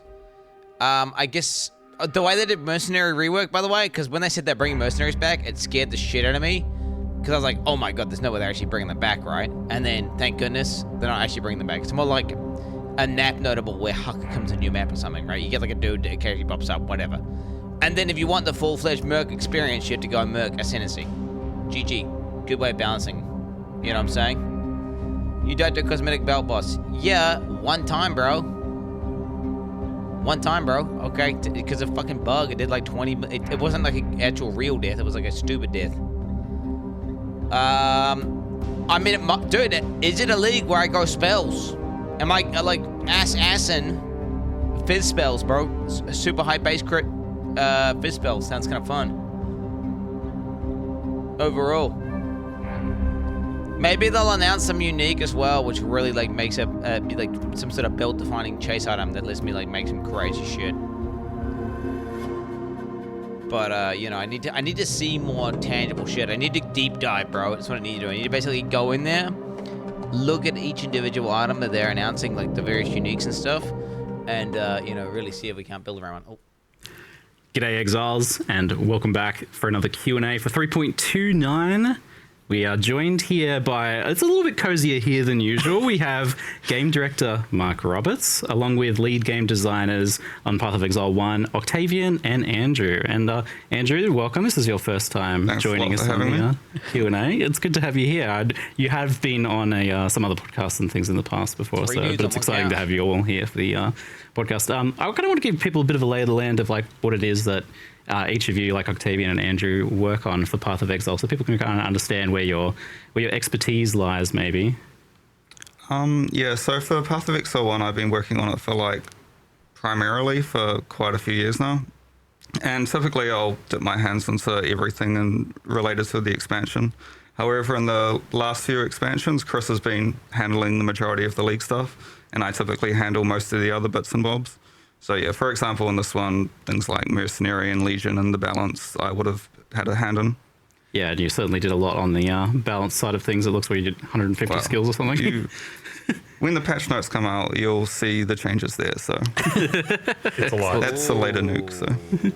And what about for you, Octavian? What do you kind of focus on for people who are not familiar? So the last few leagues, you know, Mercenaries, Mirage, and now Curse of the Allflame, I've been, you know, sort of leading the design on the league mechanic itself.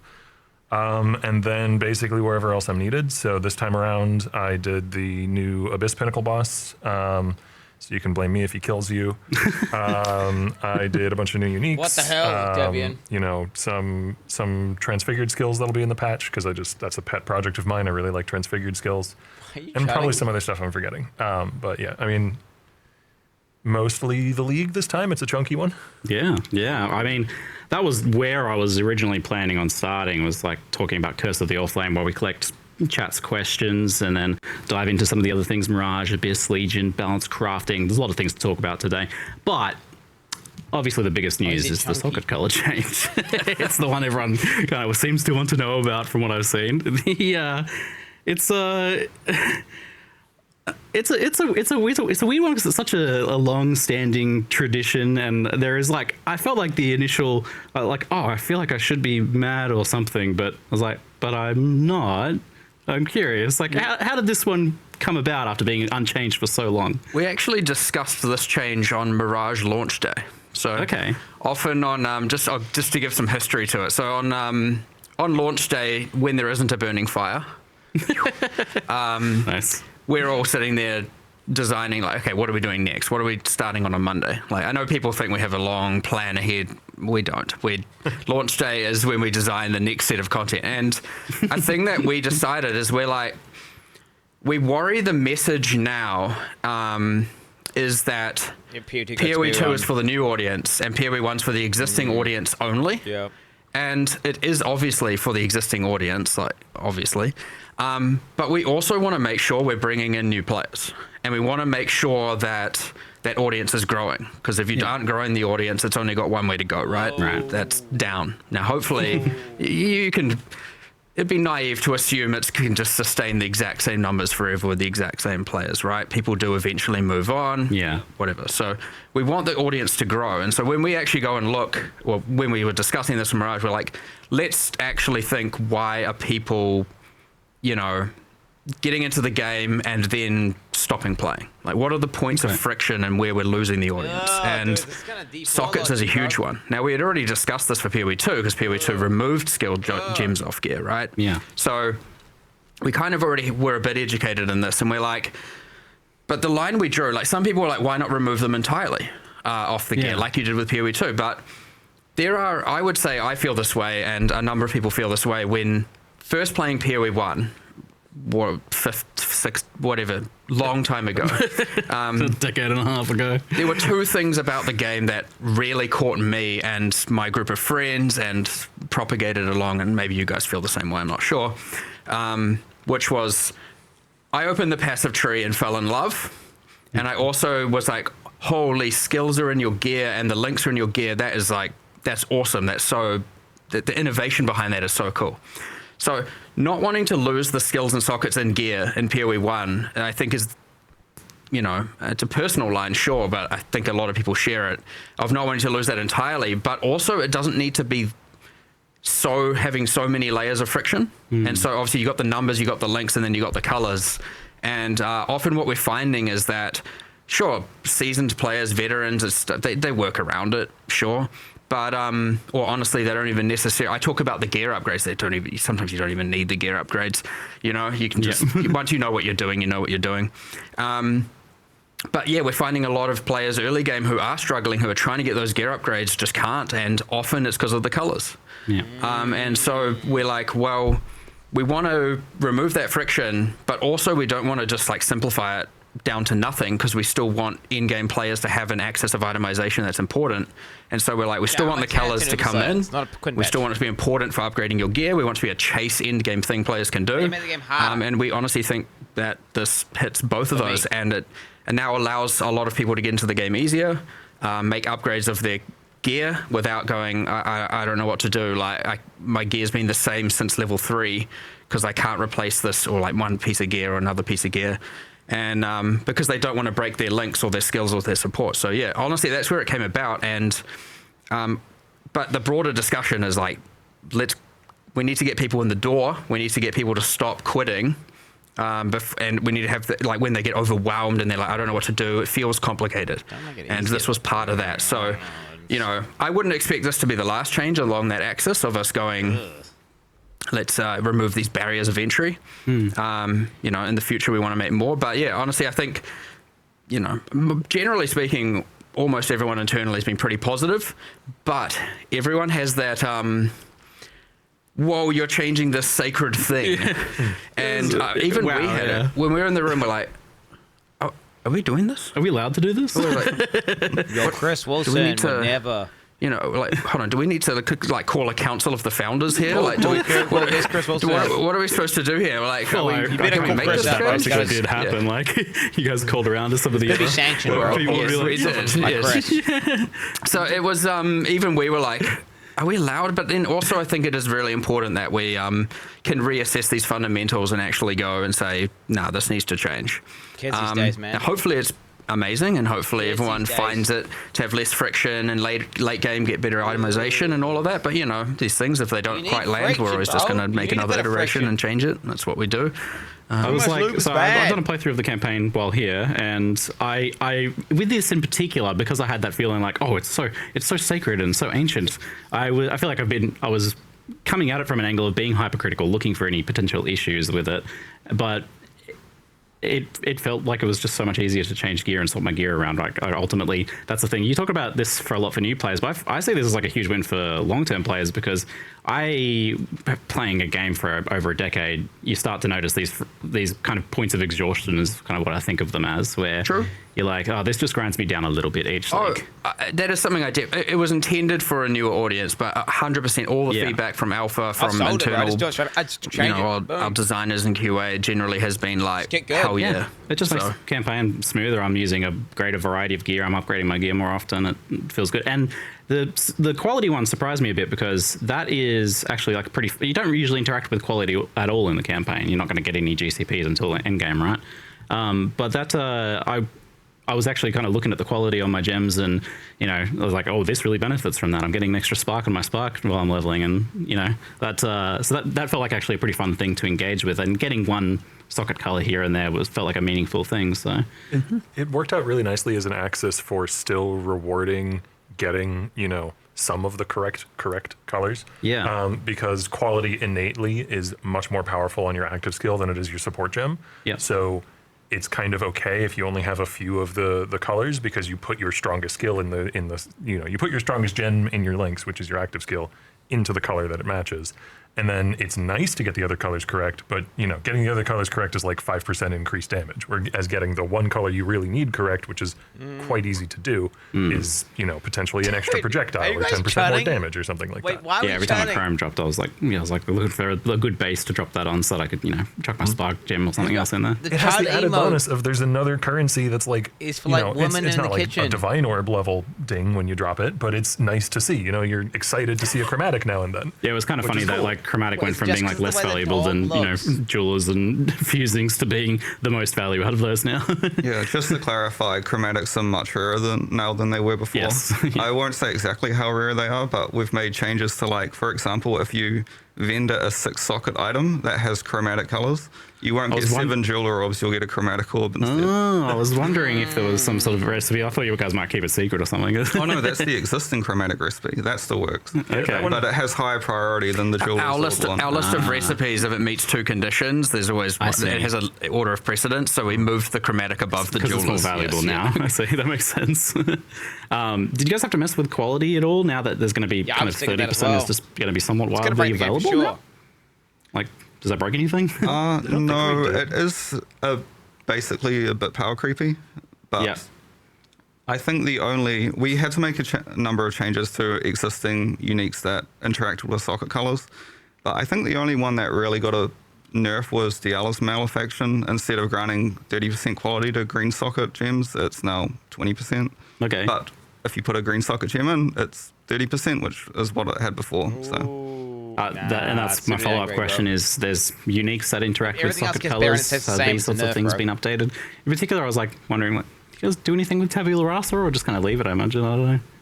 It didn't need to change. Yeah, I mean, that kind of just works. Still a 6 link, yeah. Still 6 link. Yeah, what Skin of the Loyal and Lords, they just generate with 6 coloured sockets. Yep. So you still want to get the right colours, but yeah, but it's much easier to actually use them now. What else did you do? Pariah. Yeah, so we audited all of them. Some of them we were like, this is not a good unique, we should buff it. So Pariah, for example, is one that is now much stronger than it used to be. Yeah, there's subtle changes, but in general, like the design of the uniques didn't really need to change at all, like Triad Grip and the Untouched Soul, those type of things. I just realized this makes like a favorite thing for me is like early league buying like a corrupted 6 link and finding the right colors for that was sometimes tricky, but now like you can use any, right? Because you can put a blue gem in a green socket, you just don't get the bonus. Skin of the Loyal's early league is going to be far more accessible now. Yeah, 6 links like a interesting. So that skull or fragment. inadvertently kind of makes 6 links much more available early league. It seems it's like something maybe you wouldn't even really think about with this, but there you go. Yeah, in a way, yeah. Yeah, all right, cool. Valobs did a thing with sockets, so I imagine that changed, right? Well, to clarify, when you do get a socket color, so for example, if you're using like a strength base type, you still have, when a socket generates, it's still got a much higher chance to be a red socket compared to a blue or green socket. So it still rolls socket colors based on the attribute requirements.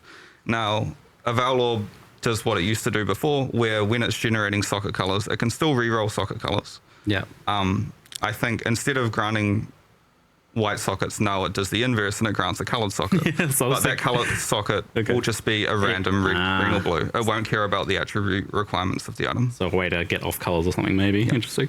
I imagine the crafting bench probably changed.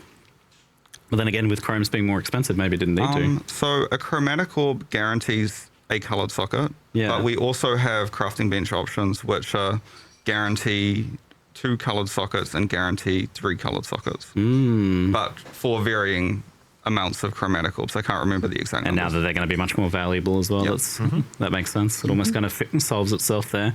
Well, super interesting. I look forward to seeing how people feel about that after they've had a chance to play around with it. But, my impressions of that have been pretty positive so far. If anything, like, I guess if there's any negative I could probably nitpick about it, it seems that maybe like it removes some of the identity from those items, mostly more in the campaign where you're not seeing their colors come up all that often. So like an armor, energy shield thing is not necessarily as distinct from an invasion thing, since you can change them around a lot more. Was that something you guys were worried about at all with this? Not really. You think they A little bit. I understand that it is, especially from the visuals. Yeah. But like the item holds itself, you know, and with respect to its defense type, its mods. But yeah, I mean, I get that. Almost everyone, I was just thinking about it now, I play with sockets always shown. I don't think I've seen anyone in a long time not play with sockets always shown. So I was just thinking that, like, generally when you're looking at an item, in fact, you're not really seeing its item art. You're just seeing some combination of colors. So yeah, generally you're going to be like, hey, this doesn't look like how it used to look. But I would honestly say that that doesn't need to be part of it. So it shouldn't need to be part of its identity. Nice. Even though I get that it will feel that way, for sure. Well, I know this was the main change for this expansion, but on the side, in your spare time between working on socket colors, obviously you made this thing called Curse of the Oriflame. This is a pretty unique and I think delightfully goofy mechanic. It's definitely a weird one. At first I thought, it's delve but moist, but then that seems to be oversimplifying it a little bit. Because it's also got a little bit of a blend of other ideas and definitely seems to very much be its own thing. I'm curious, how did this idea for this like Subnautica League come about? You know what? Strangely, it actually didn't even start from the point of we should go to the ocean floor. What I wanted was a league where, you're exploring in similar sort of to the Wildwood, because I like that mechanic, but like a league mechanic where you're exploring and trying to uncover things as you go. And it was originally going to be, I believe, like bestiary adjacent, where it was going to be in like the spirit realm where all the bestiary bosses are and you're like clearing spirit fog. But that was not a thing that we had nearly the assets to be able to pull off nearly as well as like an ocean themed league, because you can, go look at half the monsters in the game that pre-existed and they're on the coast or they're near the shore or they're on an island, and therefore, it's crabs and horrible squid creatures and starfish and all that. And so it just made a lot more sense to go with an ocean themed league. And from there, everything just kind of exploded into being. Yeah, a lot of that also inspiring. Like the same mechanic can often be applied to many different themes in different ways, and so a huge part of the win there, he's talking about ocean biome assets, creatures. Well, we had just done Act 4, right? So, and PoE 2, so all of a sudden we have islands and sea creatures and everything there, and it's like, okay, well, we like to reuse stuff and port it back and so we get to use all the modern art. The other thing is the environment artists are familiar with those assets. So when they're trying to put together all these things, they know exactly, and the level designers, they know exactly where everything is. Makes it way easier, and then you don't have to like look through and find 13-year-old assets and stuff trying to go like, okay, how can I reuse this? And then, it's nice to have full art sets of modern art. So, because when you mix old things that aren't what we call PBR and non-PBR, when you have the old PoE 1 assets intermixed with the new modern assets, they stick out like a absolute sore thumb. That's what I was going to say about that. So, I was thinking in my head. And obviously, it's when you're picking a theme, it's often good to look, what art do we have? How can we use that? The new art on the old character models? Because then you get to make a hell of a lot more content for significantly less cost. So that's kind of what helped inspire it, because we're also like, I was like, and he doesn't necessarily know what's being made for PoE 2, and that's like where I'm kind of the bridge, and I'm like, because you're fully on PoE 1. Yes. Yep. And he's like, well, what monsters? And I'm like, well, let me give you that. And I was just like, massive list. I'm like, go to this area, go to this area, go to this area, any of these will work. big starfish and all that stuff. And so sea otters. Yeah, I love otters. So the otters definitely caught me by surprise. Yeah, we had a task that we hadn't finished called Demon Otter. Yep. Yeah. You didn't even point me at that. I went and found that one. Yeah. I felt slightly bad blowing up the otters. They're kind of cute. Well, you can get one as a pet from the upcoming mystery box. I feel like I'm like, how did you find that? Are you just going into our issue tracker and typing otter every 3 days and like waiting for something to appear? It's like, I refresh the issue tracker at the start of each day because I'm curious what's being worked on, and I saw otter years ago. Control F otter, and it's stuck in my head. He's got a script that just checks for him every day and alerts him, pings in the moment it goes in. Hundreds of these things getting made per day. It's like kind of to just know to search for that is like really weird. So I don't know. I'm sus. So, I mean, so you had some assets for it, but also like if you'd done the Wildwood Einhari sort of thing, that sounds cool, but it wouldn't have been quite as unique as this. I think like. I don't think we haven't had this like exploring the ocean floor thing before. I got a question for you. Sure. Is this a real boat league? I was wondering, yeah, because like you go into a boat, but we're not like what makes a boat league? Do you have to be? Does it just have to have a boat in it? Because that's a pretty low bar. You have to be at ocean. Do you have to be fighting them? I think some people draw the line at sailing. I think it has to be moving. You have to drive the boat. I think you have to. I think they would say. Whoa. Hold on. We'll get to that in a second. Oh, you're rolling. I think that a true boat league to some people is one that must induce seasickness. That's your line. Screen wobble and like. That is not what I thought you would say. We've not done that this week. Thank you for not doing that.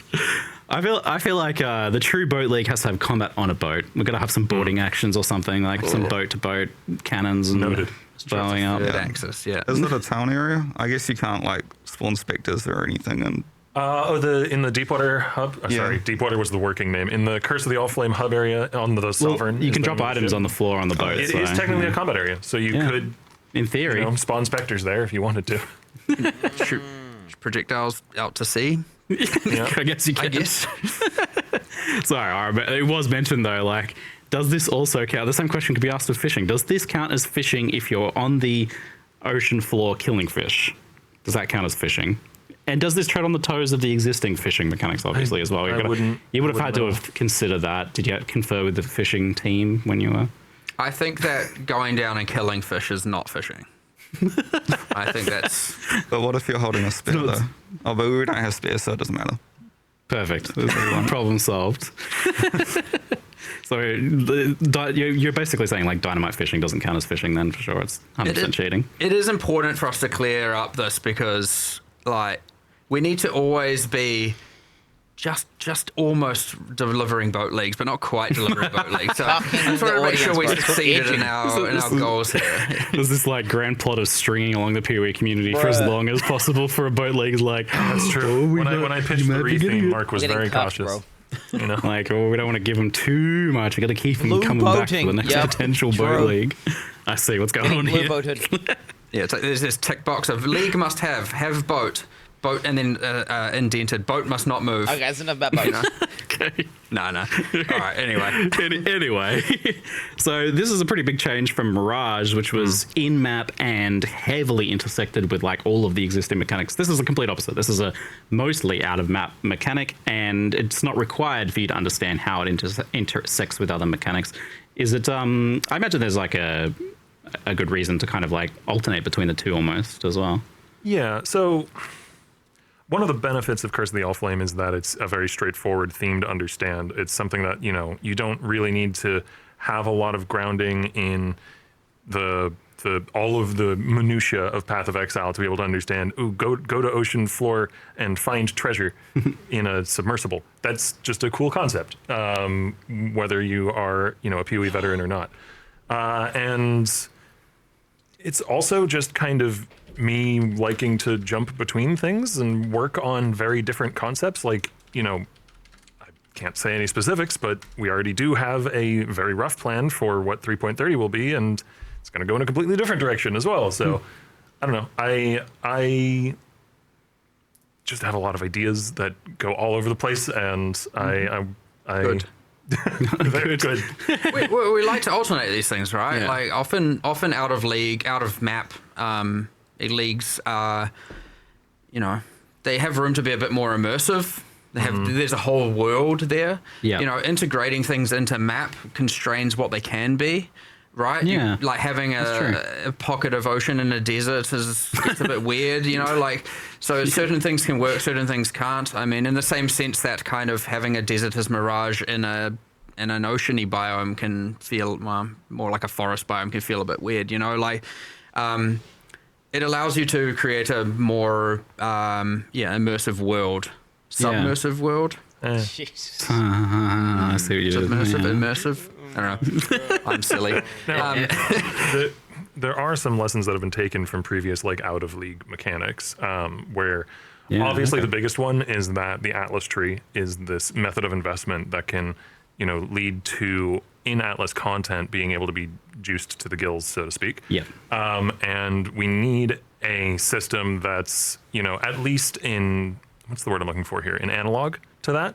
Yeah. And that's kind of the voyage system, which we can get into in specifics a little bit later, but it's got multiple axes through which you can juice the content that you're doing to get, some quite rewarding voyages. And it's kind of meant to be the one-to-one allegory to that. Analog. Yes. Yeah. That was going to be one of my follow-up questions is because you have so many axes to juice things in maps, how do you make sure that something like this has a nice long tail to it? That is something you can get as invested in. So this has some nice ways for you to be able to juice it. And I mean, one of the other things is we have much more gradation in the level scaling. This is maybe getting too into the weeds, but the mods that can roll on charts. Yeah. There's a whole tier of the highest tier of rewarding mods that can only show up on I-83, I-84 charts. Oh, okay, cool. So if you are at the end game, then you get access to even more rewarding, both charting and voyaging. And then there's some border mods that can only roll at the super high levels as well. And then, those border mods can amplify with the chart mods, can amplify with the adjacency mods, can amplify with the chart locations, which I'm getting too into the weeds now because we haven't really discussed any of that. But I I'm a PoE1 player at heart. I like lots of axes that all intersect and overlap and turn into a crazy encounter. Yep. And when you make something like this that is out of maps, there is I feel like you guys expect and fully kind of know ahead of time that this is going to be more divisive than something that is in maps typically, right? This is something that is for the players that are going to love it. Is kind of the way that I view it. It's some people are going to be like, oh, this is my life now. The people who just delve every league. So I imagine then how does that kind of shape the design of this? I imagine you're able to take more risks or something with it, be a bit more crazy with it to try and suit that.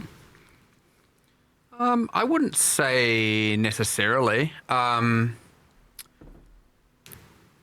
the way it generally comes apart is we're just that sounds like a cool idea, let's go with it. We don't really even think about the overall risk and reward. We just imagine a lot of we would enjoy it. We imagine a lot of people would enjoy it. And yes, we definitely understand it's going to be more divisive. And that's why we make sure we alternate these types of leagues, or at least we thoroughly try to. And as said, 330 will be an in-area mechanic in map. One of the other things that I'm definitely making sure is the case in 330 is there will not be a loading screen to do the league mechanic. I like Mirage, I like Allflame, but they have both now, to go to the hub area for Allflame, you need a loading screen because obviously it's out of map. And then Mirage needed one too, which was unfortunate. To be clear, charts are fully tradable. Yep. Totally clear. You don't have to run them, you just stockpile them. Right, and then go you can do days of mapping and then go do days of charting. The crafting system's kind of crazy, powerful. But we won't be nerfing a way that it can be thought about is you get in Hinakora's locks. Yes. Why do you have to put it like that? You make me nervous. Because that's what it is. So there is a very, very strong motivation to do it. And hopefully people were like, hell yeah, feels good doing it because of that. But we like to, even when we do out of area, in this case, it's not like you find it, you have to do it. You can find it, you run it later at your leisure, right? So you don't have to break your mapping flow all the time. Get the chart, move on, map, and then maybe start the next day with, let me go do a bunch of charts, do a bunch of voyages, right? That's fully at your leisure. You can that's generally how people play, and it's generally how I play. Alpha, we're seeing the same thing. It's like, just, you know, you have those people who might want to chart as they find them. You might have people who are like, okay, get to end of Act 1, do a bunch, you know, just talking about a campaign. And having the freedom to be able to do all of that is pretty critical for the out-of-area leagues, I'd say. Yeah, it seems like it's very free for you to determine your flow about how you engage with this. And for the map blasters then, who maybe like, oh, I don't really want to go do the charting and stuff too much, it has something for you in maps as well. Like, I think that's easy to miss. Yeah. I mean, obviously the bulk of the mechanic is the undersea exploration, but there are 3 different encounters you can find in maps that are what grant the charts. Yeah. And importantly, I wanted each of them to feel like they were, you know, worth engaging with, even if you didn't want the chart. So there's the cursed treasure chest, which we showed in the live stream, that possesses you with a random tormented spirit. That's when fun. You complete it. That's a fun one. I like for the rest of the instance. There's a brine rot pirate one, and when you complete that, you get a buff that gives you a chance for any gold you find for the rest of the instance to be duplicated when it drops. And there's the crab nest, and when you defeat the crab nest, whenever you kill rare and unique monsters for the rest of the instance, you spawn crabs. Spawn crabs. Which may not sound useful, but it's very good in Beyond maps. It's a bunch of extra crabs popping out as you do it. And I mean, more monsters popping out of monsters is definitely some people's jam for sure. Crabs. What's Yeah, model overloaded? Oh man, there's a crab themed unique that we're going to show hosts in a teaser that I'm really excited for people to see.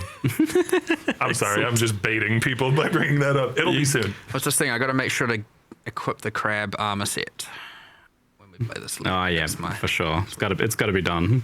Yeah, I saw some pretty cool looking uniques there, but you know, we can leave those for your teasers and stuff, because there's some pretty. You're definitely pushing what uniques can be in Path of Exile 1, I think, a bit, which is exciting to see. But you mentioned this, like the crafting system. How does the reward structure for this mechanic works outside of maps in the actual charting and voyaging?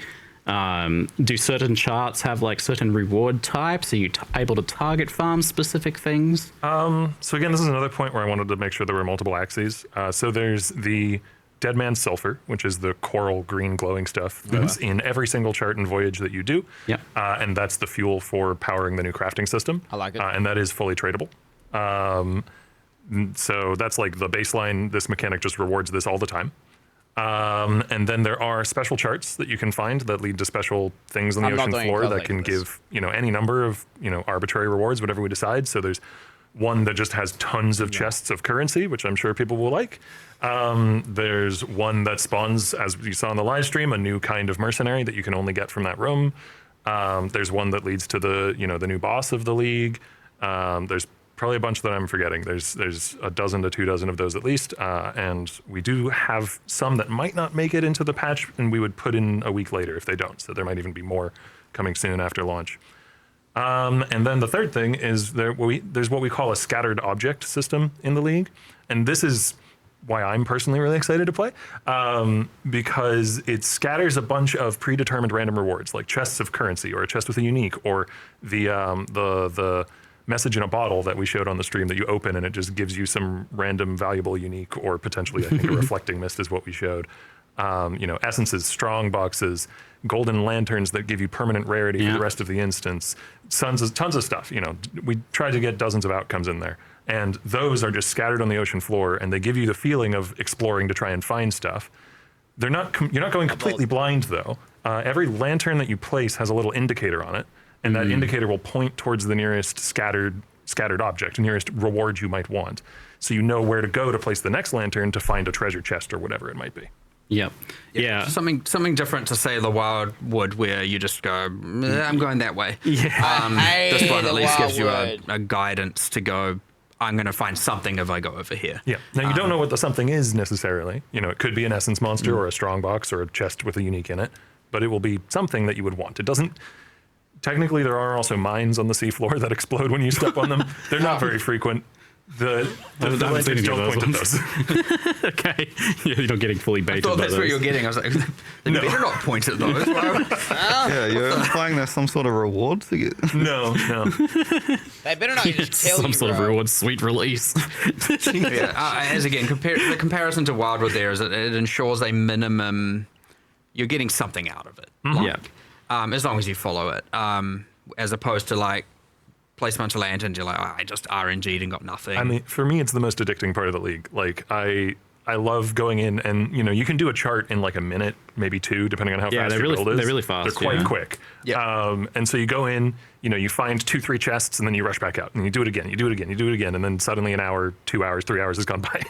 Yeah, and I very much noted and appreciated that you did the week 1 quality of life patch before release with the auto placing of lanterns if you want. So you can manually place them, or you can just run into the water and it that was done months ago. That was done well before release.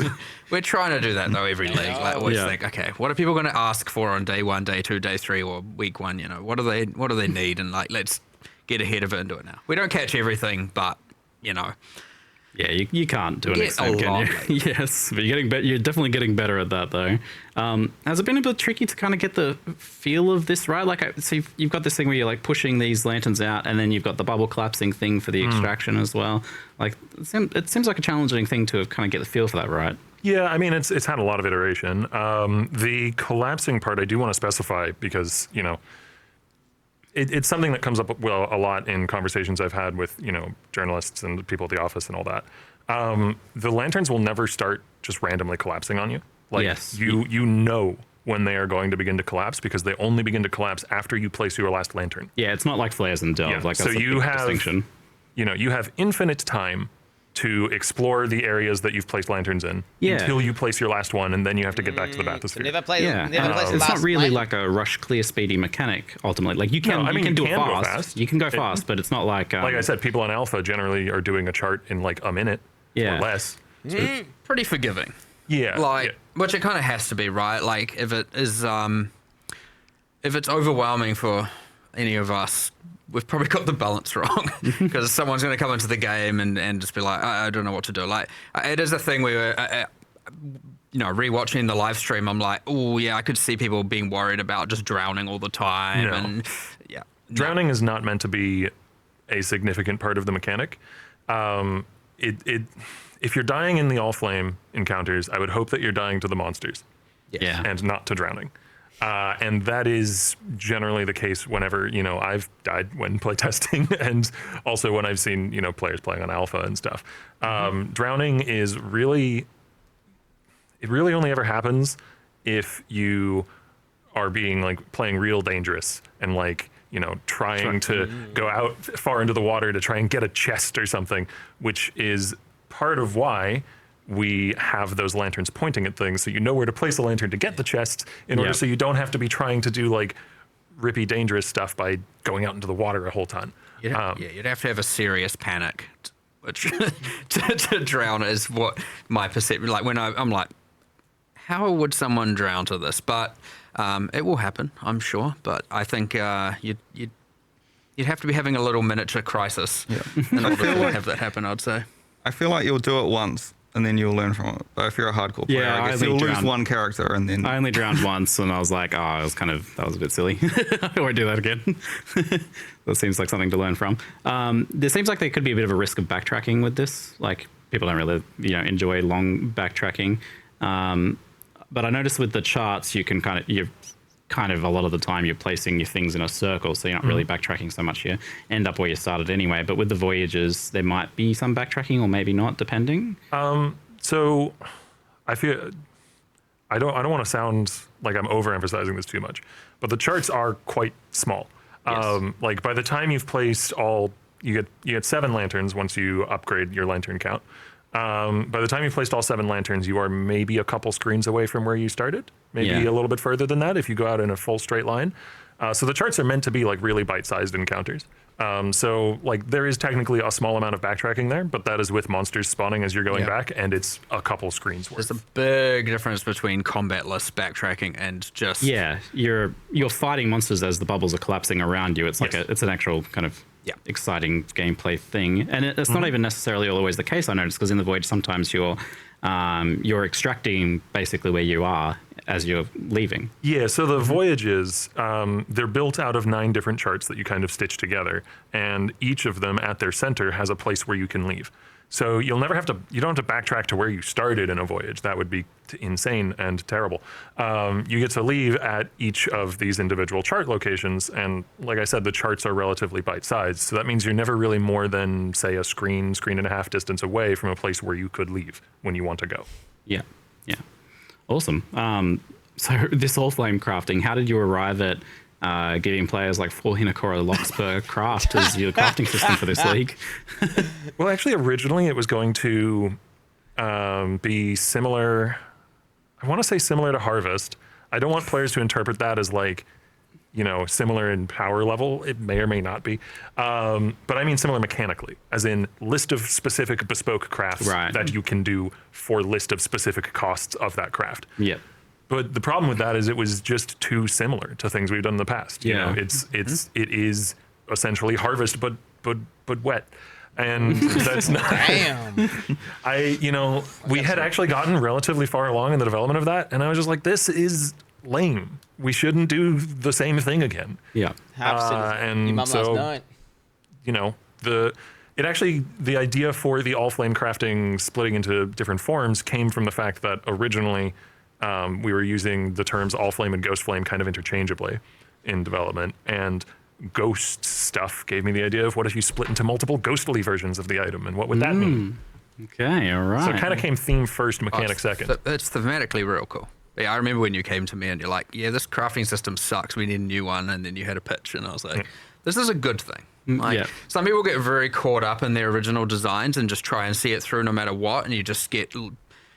You go down into a vortex you're in too deep, and you're like, oh, loss aversion kicks in, and like, to be able to, as a designer, to be able to just be like, nah, gone, starting again, even if you're like 3/4 into the cycle, if that's what's best, that's what's best, and most people fail at being able to do this, so it's like, nice. When you came to me for that, I was like, wow, okay, this is cool. I'm happy. I did feel bad telling our lead programmer for the league, Jeremy, that, you know, your work, we're actually going to be changing it. Though a good amount of the infrastructure was able to be kept, because it is still UI-wise very similar, where you like put in item, click craft to go. It just, you know, changed to now you also put in a currency with the item that you want to use it on, or use on it. So the main part of it is this splitting so that you can use an Exalt or something and then see, like, you know, 3 or 4 different potentials for that, and then choose your best one, and that's obviously very powerful, especially for some of the bigger crafts. The intangibility system is kind of the counterpoint to that, like some sort of limitation on that. How does that work exactly? Yeah, so not every single crafting step, but many of the crafting steps you can do, for example, in Exalt, will add some amount of what we call intangibility to an item, and it's just a value that will be shown on the item and ticks up. And the intangibility in the item is equal to a chance when you do another All-Flame craft on that item for it to only have 1 result, which effectively means you just did the craft with no extra bonus. So basically, what it boils down to is the more you All-Flame craft on one specific base, one specific item, the more and more and more difficult it becomes to continue to All-Flame craft on that item. And there are some ways around this that clever people in QA and Alpha have found that, you know, things like recombination, because if you take the mod you're trying to chase on the base that has high intangibility and you put it onto a new base that doesn't have that intangibility, now you can keep going, but there's some risk in that at least. And then, you know, Awakener's Orbs do a similar thing where it's, you know, creating an entirely new base as the output. And there's also a Ducat, which is the new currencies that we've added that interact only with All-Flame crafting, that has a 50% chance to remove all your intangibility and a 50% chance to destroy your item. Gotta have it. Gambling is fun. Yep. I guess on that note, the gambling side of things, it seems like the Varlorb won't work with this. No, it does not. What's the reason for that? It's both a case of balance, because it's one of the ones that would be most insanely strong. We've tried to limit it as little as possible. I would say 95%, maybe even 98%. I don't have the exact numbers. Something like that. High 90s% of currencies work with this. But also for me, I understand this is very subjective. Some people may disagree with this take. For me, it's a theme thing as well. Like, I really don't like this super special Vol magic just kind of working with weird ghost magic that doesn't hew together well in my mind, but Vibes. that Yeah, is respect. very much me alone not who thematic. is holding that subjective take. Even just taking that whole random unpredictability and turning it into for normal mod, like Exalting, for example, sure, there's going to be some good outcomes, but for the fact that you can take that whole risk out of the Varlorb, or like most of it, it's honestly just a bit demeaning. Like I'll tell you, you would never use a Varlorb. Oh, for sure. Aside from this way. Yes. With this being the case. So that in itself is kind of bad. Now, however, I was like, if we had time, which we didn't, I was like, have it do something else. You put it in here and the two magics collide and who knows what happens. You cross the beams. The Varlorb just says it modifies unpredictably, so, you know, you won't be lying if it did something unpredictable in some other different way, but that was, you know, hopes too high kind of situation. It was too difficult. One other, I know this isn't pertaining to a specific question you asked, but one other thing I want to make sure is getting across, because it was too in the weeds to go into in the live stream, is it is performing that craft on the original item X number of times, which means the outputs are independent of one another. So if I have an amulet that I'm trying to annul, for instance, I could have each output, it's unlikely, but each output could annul the same mod. Like the outputs do not care about one another. Right, so yeah. in theory, with an Exalt, you could Exalt the same mod on all the outputs. That's stupid unlikely, but it could happen. So if that happens, don't add us. It's not broken. that is how it is meant to work. It is doing the crafting step of the currency item on the original item X number of times. It doesn't mod block itself, effectively. Yeah, that makes sense for sure. What's so the main part of it is this like splitting into separate things, but there is some unique stuff to it as well that can occur to items like. Well, that's mostly the ducats, which you can kind of just think about each of them as a new bespoke individual currency. Okay. So there's the one that's like with this. Yeah, there's the one that's like you take an item with an attribute roll and turn it into another attribute roll. You know, strength becomes int or whatever. So those are basically. We had a bunch of ideas for the original Harvest-esque version of the system, and some of them had been implemented, and some of them were just cool ideas. And it's like, where can we keep that? Okay, we just make new currencies that drop from the League mechanic that work with all flame crafting. Nice, there you go. Transported them over.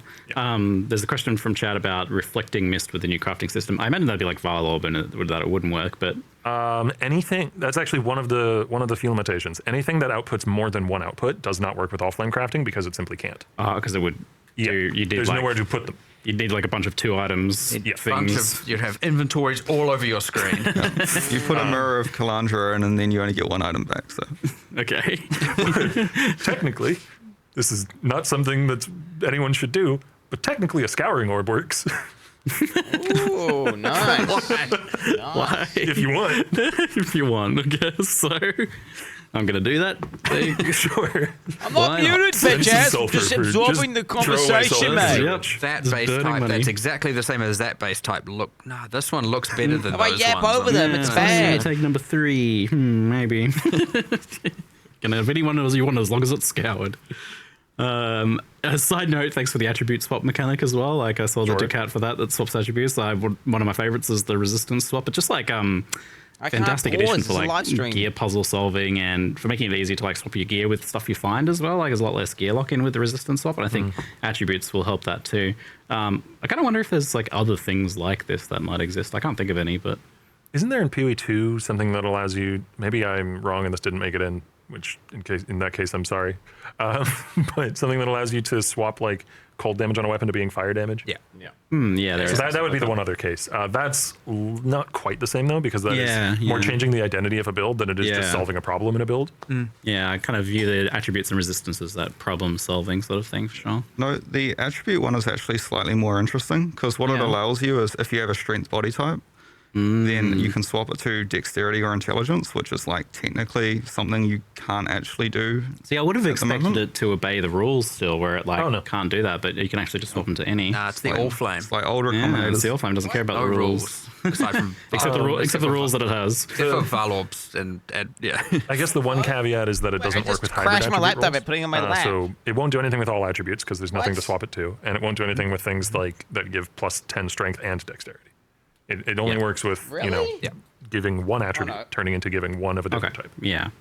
So let's change topics a little bit here to Mirage, which was announced to not be going core in 3.2.9. But is it something that you'd like to go core in the future? I don't know if you already announced anything about that. Short answer is yes. Yeah. Yeah, you seemed pretty keen when I was talking to you about it. We almost always let a league simmer. There's a few reasons for that.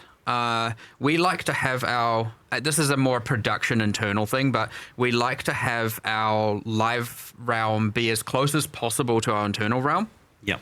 Right? And so if we've, let's say we're having to make fixes to the live realm, we have to be open to be able to make fixes to the live realm. So if all of a sudden we've redone the code base to not be a league and instead it's now core, we've made all these changes and everything, the capacity for us to then fix things on live becomes significantly harder. Yeah. So that's like the production. So that would, generally that doesn't matter in the latter 2 months of a cycle, but in the first 2 months it would be like, we don't really want to do that. Otherwise we don't have the capacity to respond to things going wrong on live. It's safe to say after 2 months, not as much goes wrong. But then you've only got 2 months to now do all the changes on top of the fact we've got this to prepare, we've got all the other content coming in. So like adding that in itself just causes some problems for us where we're like, oh, we have to, how can we figure out how we can make these changes and get them on live without having what we are committing to internally be even close to what's on live? And so that's a more like, it's something maybe the players don't really often think about because it's really a problem exclusive to us internally. But yeah, like the league worked. I think the other problem you were mentioning as well, I heard you bring out was like the fact that it's multiplicative with everything and affects every league. It's like, are we going to sign ourselves up for the maintenance here? You know, similar, like Reliquarian, but more. I guess I do want that maintenance. I want Mirage in the game. Nice. But I want to do it in a way, I want to make sure that we have assessed it so that it's done in the way that is the least hampering to future development of leagues. Because if every league going forward that appears in maps needs to interact with Mirage, which it will need to, because it'll feel lame if it doesn't, then we need to make 100% sure that however we're implementing Mirage now doesn't, continue to pester us and bite us in the ass for the next, 15 leagues that we make.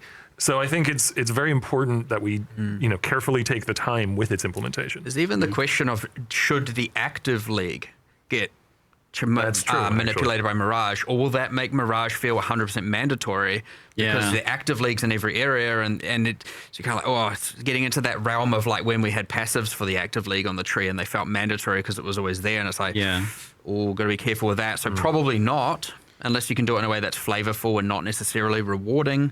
But it will come. There's some decisions we need to make and time to do it, of course. That's always the main constraint, time. There is another question of if Mirage is even like an investable mechanic on your Atlas tree. Like we could implement it similar to like the Asmeri Forest, where it's just something that randomly appears in your maps and then... It almost sounds like that might be a better idea for this one, because like it's really good news that it's going core. People seem to really like Mirage quite a lot. But it is one of those things that it seems like it has a danger of becoming like, there's an issue in PvP at the moment with like cities feel like they're mandatory. Like you have to have, like if you're going to do your juiced content, you've got to do it in this thing because it's just so much stronger. So I could see the same thing being with Mirage. It's like, oh, you're crazy to not do that. And then it becomes another tier 17 kind of issue where it's like, oh, you need to do your juiced in that, or you're just wasting it. Yeah, I feel like the Asmeri Forest sort of avoids that problem because you don't know about it. And if you're investing lots of like very expensive scarabs into it, then it's not like you're going to just keep fishing maps until you find it. Yeah, hopefully. And it's just it's just a super exciting win when it does happen. It's not something you can plan around necessarily. So I imagine that's probably the route. I suspect most people really just want to know when they're getting their shrine belt back. Yes, and that was my follow-up questions is like, with that not going core just yet, but maybe in the future, in the meantime, there's a few things that people are pretty excited about. We'll start with Screams of Desiccated then, like the... broken ass belt. The uniques will not be going core just yet.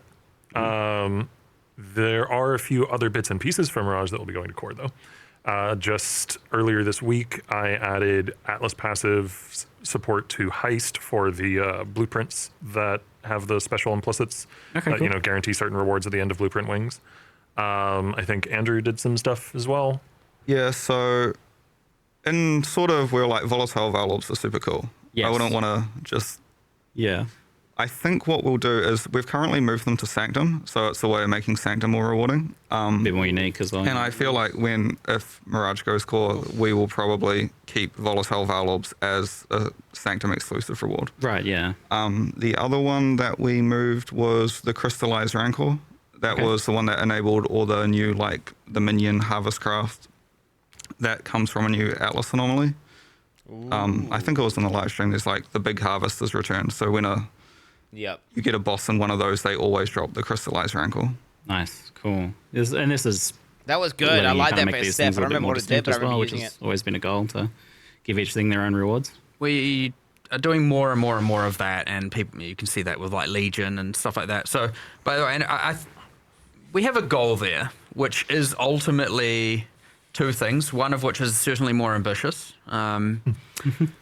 but the idea would be that every single league that you can invest into, as opposed to ones that exclusively randomly spawn necessarily, every single league you invest into has exclusive rewards. Yep. That is goal one. Goal two is every single league you can invest into on the Atlas in particular has a pinnacle boss. And that's the way more ambitious. We will see if so going there with Abyss now as an example, and the idea that eventually we will add more and more and more and more of them. That one, of course, is significantly more difficult to achieve. So I would expect more leagues to get exclusive rewards, and I would expect less leagues to get bosses in the short term, but eventually that would be the ideal goal. Awesome. Some already have them, some.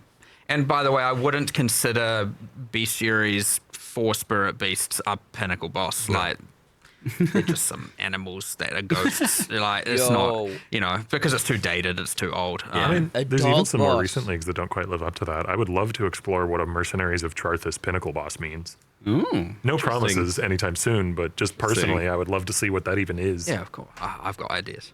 I'm looking forward to seeing what those are. Refracting Fog is getting asked about for Mirage as well. Is that something that's going core in some way? Unless you did something along those lines, Andrew, I don't think so. Yeah, I'm pretty sure all of the other Mirage exclusive currency is cooling off for a league. So the Refracting Frog and all the Coins of Power, those type of things. The Refracting Frog? Waiting until kind of Mirage goes core. Yep, and we'll reevaluate then if we want to keep them in Mirage, keep them in the game, or move them somewhere else. I know we had a bit of a track record of saying things will go core, and then they, we got now we've got Mirage on the list, we've got Harbinger on the list. Then the others that are we had Mercenaries on the list. Toda, maybe. Yeah, Toda was one. Sort of. But the idea is, we were like, okay, we're getting too many things that we're saying we will eventually do. Let's actually try and do some of them. And then we're like, okay, Mercenaries is the one, so that at least we're getting that done. I want people to be reassured that we're not just building up an eternal list of stuff we're never bringing back. It's on the radar. I will at least say we are actively working on Harbinger, right? I don't want people to think that's ignored. So just before everyone, I don't know why that would come up again, but just saying, these things are coming. We're not just doing a soon TM situation. You touched on Abyss as well, and so that's getting a pretty major rework with some nice gameplay updates there. But something that you touched on was that rewards are PoE1 structure, though, like they're not being copied over from PoE2. Yes and no. So Abyssal sockets, Stygian vises, Abyssal jewels, those all still exist and exclusively come from Abyss. Great. However, the chests that spawn at the, rise up out of the ground when Abyss is complete, those are more varied now. So it's no longer just like, here's a rare chest that drops stuff. It's, it's a currency chest or a scarab chest or a, weapon chest or an armor chest or a jewelry chest. Like, it's more defined each time. So you get, and that's just better, to be honest. Like, that's, having the more defined rewards gives you those moments of, oh, I got a scarab chest. And even when it isn't the case, maybe when you're leveling, you might Act 6 or something, be excited to see a weapon chest when your weapon is kind of crappy. And did I hear there's like a bunch of new uniques with this as well? There are 6 and a 7th that people can find. Some secrets. I think so. Wait, the 6 can't be found? No, a 7th that people can uncover how to get. Let's put it that way. And just to be clear, I realize this is a little bit confusing in hindsight. There is a new pinnacle boss. There are still the liches. Yep. They are still there. And they still have their drops, so it is entirely new pinnacle means new uniques, and a mysterious one. And the Delve, this is maybe a little Secret one, eh? hyper specific, but the Delve Abyssal City still has the old Abyss monsters if you're feeling nostalgic. Oh, okay. Nice. Guess you missed those. I did feel that about Breach a little bit at one point there, so that's nice to hear. People are a bit worried about things like invulnerable snakes and weird smoke cloud mechanics coming over as well with this change. That's kind of that's the potential downside of what is like otherwise a very exciting thing. Is that going to be the case here? I arguably spent too much time, not arguably, definitively spent too much time on the Abyssal monsters as we ported them back, giving most of them new skills. Yep. Entirely. Like, okay, yeah. I just really like making monster skills, and you know, I was like, hey, I can do this quick because it's done in, you know, bang this out in 2-3 weeks. It was not 2-3 weeks. You came to me one day and you're like, I've made a mistake. I've spent too long on the Abyss monsters. I'm like, okay, wrap it up, stop, move on. Right? Like, what can we do? But they do have new skills. You know, there's no breakdancing invulnerable snake woman, which is the sentence that I get to say as part of my job. And but you know, now you get to learn what the new skills are that the Abyssal monsters will have for you in PoE1. That's excellent news, and that's making the games more distinct while like taking some of the good stuff from PoE2, but you know, keeping PoE1 its own thing. That's really cool. That was kind of the original impetus, you know. That, and I do personally like working on monster skills, but I personally very strongly feel that when we're taking from PoE2, which is a thing we should definitely do. If we don't, then we're not going to have the resources to deliver big enough, cool enough leagues. We should do as much as we can to make it feel distinct in PoE1. So you might see a monster that looks familiar, but you know, it's going to do all different things. Oh yeah, it's exciting. Reuse the art, adjust the game design is generally the philosophy there, right? Yeah, why wouldn't you? That makes perfect sense. Absolutely. So another I was kind of surprised about just how much like stuff was going on in this, because you also have a Legion kind of set of improvements as well, with a whole new reward system for that, which is exploring something that you've been doing a bit of lately, which is being able to modify uniques, which is always kind of exciting and interesting. So what unique modifiers can be ported over to a new item with this new Legion unique crafting system? Drew's territory? Well, to clarify first, there's 5 different crystals that can drop. Each of them is associated with one of the Legion factions. Okay. So, for example, the Marraketh faction drops one that allows you to enshroud your unique body armor items. Okay. So it's only armors. You can't do it on jewelry. You can't do it on weapons. So you have shields and gloves and helmets and boots as well. Yeah. But you can enshroud any unique armor in the game that isn't corrupted, I don't think. So you can take boss uniques, like... You can't create boss uniques. No, you can't create boss uniques. Yeah, that would be consume boss unique. Yeah, you can take a mod from a boss unique, and it's effectively like you applied an ancient orb to the item. So it will randomly transform into a new core droppable unique, like a lightning coil or something. That's so cool. And the implicit will be the boss unique. That's so cool. Or one of the mods, yeah. And that is an implicit, so it competes with like Val Orbing. This is an alternative to Val Orbing. Yeah. No way. I might be jumping ahead here, but I will say... Well, I'll say at the moment we've done a big pass on Val implicits. So Val implicits also are much stronger than before. We will explore that a little bit in crafting for sure. It's not entirely super duper power creep, but you'll definitely there'll be some combinations of these unique items that you'll be really looking for. Cool. Don't worry. We'll touch on that in a bit. The balance of the vestigial uniques, the balance is not. It's not like 1-to-1, right? It's where we can keep it 1-to-1. Oh yeah, of course. We try to keep it 1-to-1. But for example, something like Comb's Heart, we aren't sending 1,000 life across to the new item. I think it's like 1,000 life lightning coils. I think it's like it's like 250. I think 250 life lightning coils, pretty good. That's kind of juicy. I mean, I'm excited for Facebreaker with Doriani's touch. Right. That's my build. Yeah. Decided right there. So it seems like this is only taking the definitive mod off the unique, not just like some random. Usually a single specific mod. So if an item has like 5 different mods, there's only one specific one that will port over. So you'll kind of know. Yeah, there's a few cases like Shaper's Touch and 3 Dragons where they've got like a cycle of 3 mods. Right. Yeah. Where it will randomly pick one of the 3, but generally it's just one specific mod. Yeah, that's fun. So the flavor, the main thing, the thing that you care about typically is going to be the thing that comes over there. That is very exciting. I quite like this unique crafting stuff. It's good to see you I exploring that. I guess it's somewhat similar to Elder's Legacy, right? Like a little bit. The funny thing is, I think we designed these independently because we figured this out pretty early on in League development. So this would have been like 4 months ago or so that we figured out this is what we're doing for Legion vestigial items.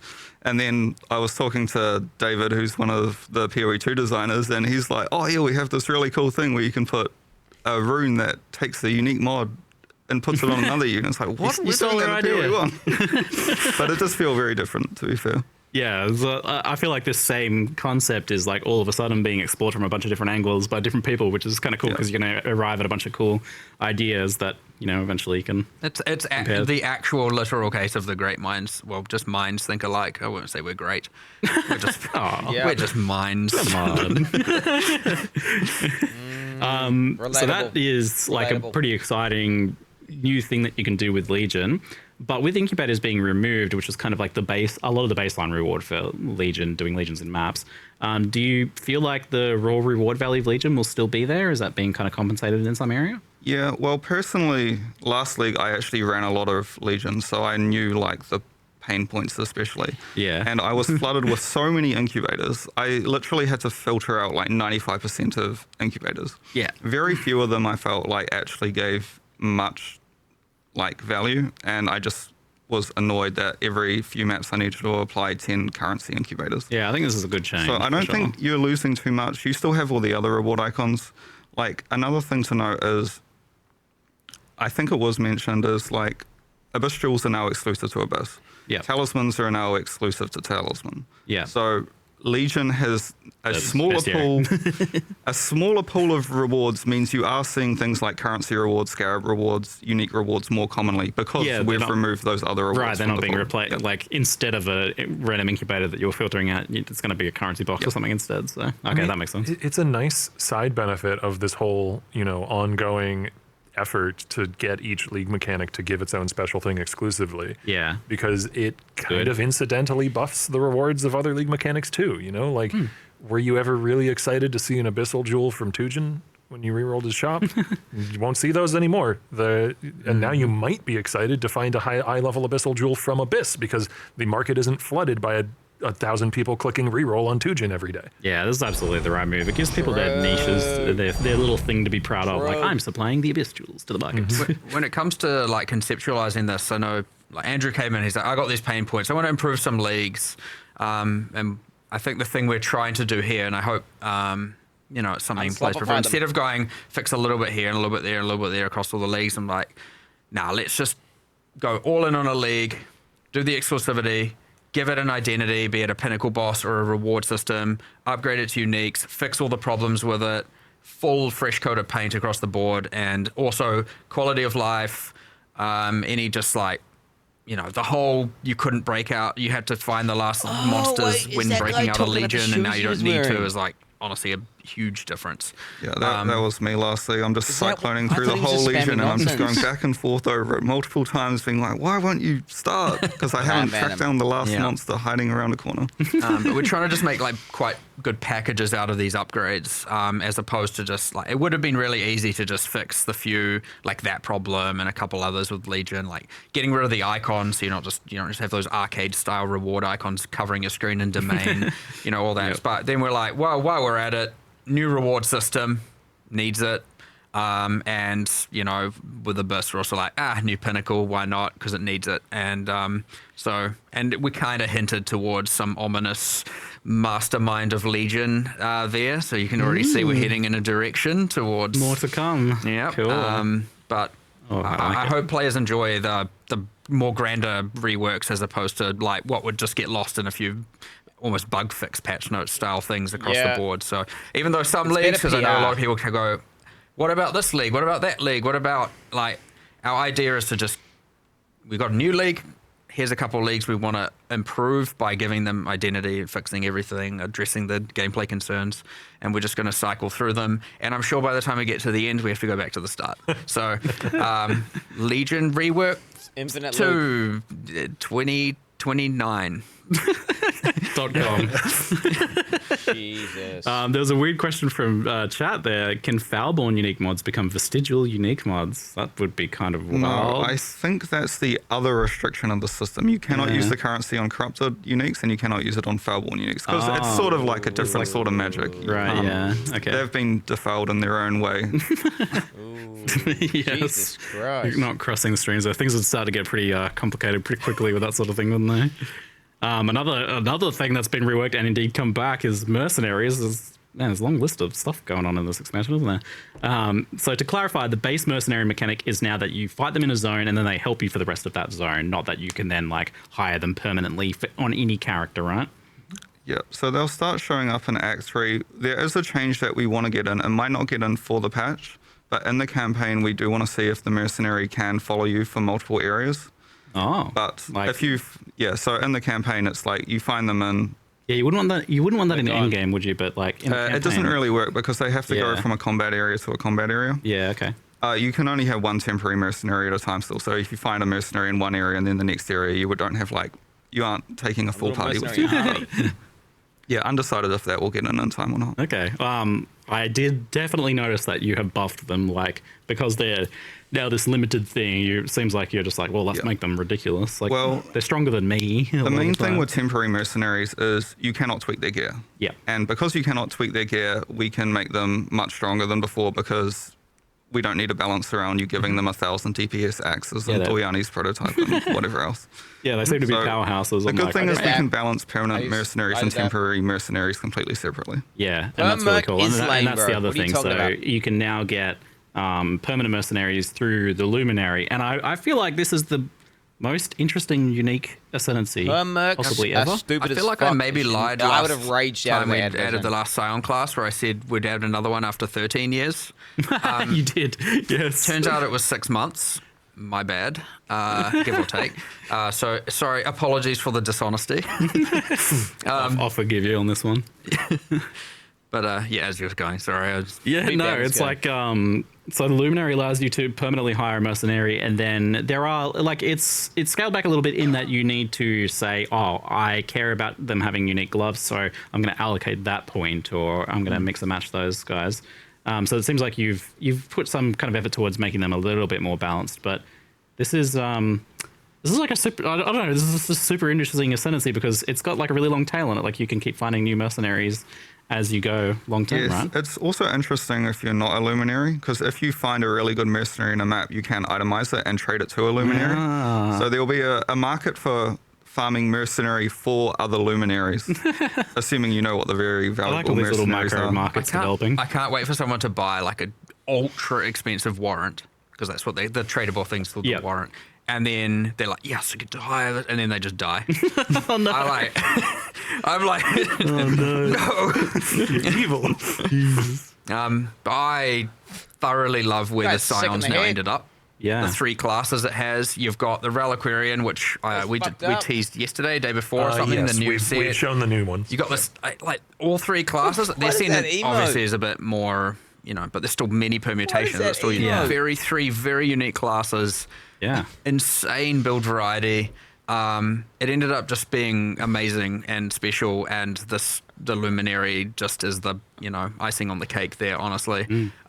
I'm looking forward to playing it. That's definitely my... Yeah, I'm 50-50 at the moment what I'm going to play. It's either going to be a Flame Link mercenary, me using the Flame Link, or channeling Lightning Tendrils, which sounds weird, but there's stuff. I was going to say Andrew has adjusted over 100 skill gems for this I patch? think I still got a few dot buffs to do, but I told you they can just do this, by the way. That's literally our next topic. I've just got a couple mercenary chat questions before Why we didn't move they on. just do Will this? mercenaries revive So they can automatically if just they die adjust after that many changing skills. stones, or do they need to be revived with gold still?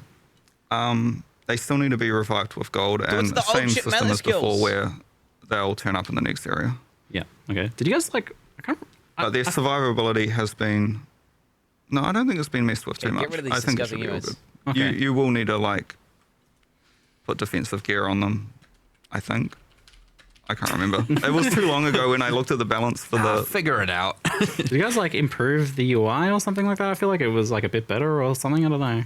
It's hard to recall exactly. We have added extra panels so you can see more information about your mercenary. Yeah, there's like the passives and defenses and stuff. So the defenses, for them. I think, used to be there, but we've added a new panel for their passive stats, which will show, because mercenaries in the back end, they have effectively a fake passive tree. Yeah. Which you couldn't see before, but it's very useful to know like how many damage increases they're getting, how much crit multi they're getting, like those inherent... You can actually build them a bit more because you know what they're going to scale properly. Yeah. There's two things about the Luminary that I think are worth... You're talking about passive stats, and it reminded me. There's two things about the Luminary. So the first thing is that what we found is people were playing the Luminary and then they'd find no mercenaries. So the campaign has... How many fixed spawns? 3? 4 areas, yeah. So some guaranteed ones, and the random ones are still there, so that you can't just like, I've played this class and I can't do anything. And then the second thing is in the campaign specifically, because you can't guarantee them with scarabs and invest into them always being there, they level up with you. So that the ones you do find earlier on will sustain for, their skills get better, they're passive, they get the passive. Yeah, so when you're in an area, it's just matching their passive stats and their skill level to the current area level. But what it doesn't allow you to do is you cannot equip a like high level item on a mercenary you found at level 30. So you can't give them high level items, but all of their passive stats and skills. I think this benefits spellcaster mercenaries a little bit more than the attack ones. But without that, honestly, it was a little bit dire. Leveling up as well. Yeah, I ascended and I immediately found one in Scepter of God, which was the very next zone I went into. So I was like, and then since then I've done like 1 or 2 extra acts, and I found like another 5 of them. I found one of the like the higher end, whatever the next tier of the mercenaries is called. Infamous, I found an infamous kineticist, and it's like, that's big money right there. Yeah, and then I went into another zone, and there was one of the temporary ones, and I got those guys, and I was just like sprinting through the zone, and he's like slamming, teleporting, and she's throwing bolts down everywhere. I'm like, nice. Yeah. That's pretty fun. It's gonna be fun in endgame when you like get a good temporary recruit on top of your already luminarious. I get to be a support character without friends. my mercenary friends. Absolutely. Will Trials and skill gems drop from mercenaries now, or they remain exclusively as a heist reward? That's another question. Yeah, we've moved them back to mercenaries, so they no longer drop in heist. That makes sense. You want each thing to have its own unique rewards after all. Will there be a forbidden flame and flesh jewels for luminary ascendancy nodes? Oh, I imagine not, right? No, there won't be. Because most of the nodes don't work unless you have the node that enables you to have the And then there's that one that would just be completely busted. Yeah. So it's similar to Reliquary, and neither of those two ascendancies. You can still use the Ascendance ones, but you can't get the Reliquarian or Luminary ones. Scion and being a weirdo with her ascendancies. Yeah, she's an edge case. We were fun little thing that I'm sure.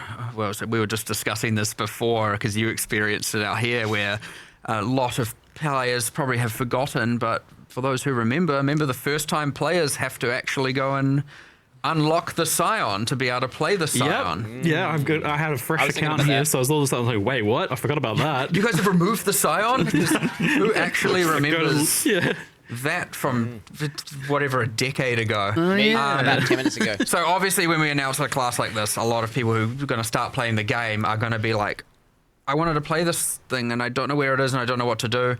Almost certainly after this, we're going to go and make it so that the Scion is just unlocked by default at this point. We should be adding new interesting discoveries and unlocks, not like holding on to that when people might want to play this and come play the game and actually engage with the Scion straight away, and they don't have to. A new player shouldn't have to play to Act 3 to then reroll to do it. I know this is a thing that like isn't a huge deal because unlocked it 15 years ago or something. Everyone just has done it, but like, yeah, it's easy to forget that even was a thing. So hopefully, yes, they don't have to play to Act 3 to then re-roll in order to play the class that they want to play. No one used which is a little bit sad because it was a fun thing at the time, but honestly, I forgot about it for 8 years or something. I don't know how long it's been. Most of us did, indeed. Yeah.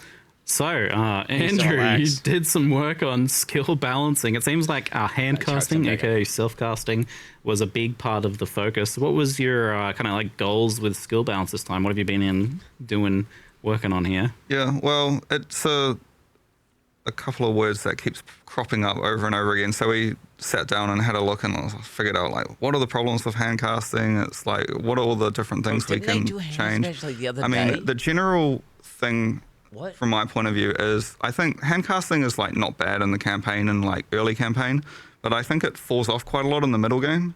And it comes back online very, very late game because you have a lot of very unique interactions like life stacking, that type of thing, which can then push it to be like very, very competitive. So a lot of the focus here was adding more scaling into that mid game, especially. Yep. But also the fact that we have like hundreds, I think it was like 180 spells that were like viable damaging spells that we could like were candidates for balance effectively. Yeah. So it's like, you have so much choice. Why would someone pick one spell over the other? So we've also done a focus of like trying to differentiate the spells a bit more based on like their inherent damage types. Yeah. So for example, like blade spells now have like 10% crit chance instead of 6%. So they're massively crit focused. Whereas fire spells have lower mana costs than other spells, but they have higher damage effectiveness, which sort of leans into them being very good for Ignite. Yeah, I noticed you were doing more elemental distinction as well. Yeah, so like I saw similar kind of reasoning behind cold and lightning as well. Like lightning is faster, but higher mana cost. Yeah, so lightning will be interesting because lightning has like all of the cast speeds are faster, but the mana cost is also higher. So that's like a double whammy for like how do you manage the mana on that, and then if you're doing archmage things as well, especially. I mean, that can be a good thing. It's a good thing to have the higher mana cost potentially. Yeah, I mean, archmage doesn't scale off. I don't know. There's not a huge amount of things that scale off your mana pool. Boom. Current mana cost anymore. I think there are a few, in which case that is actually a buff for those. Yeah. All those lightning spells. Unique or something, right? Yeah.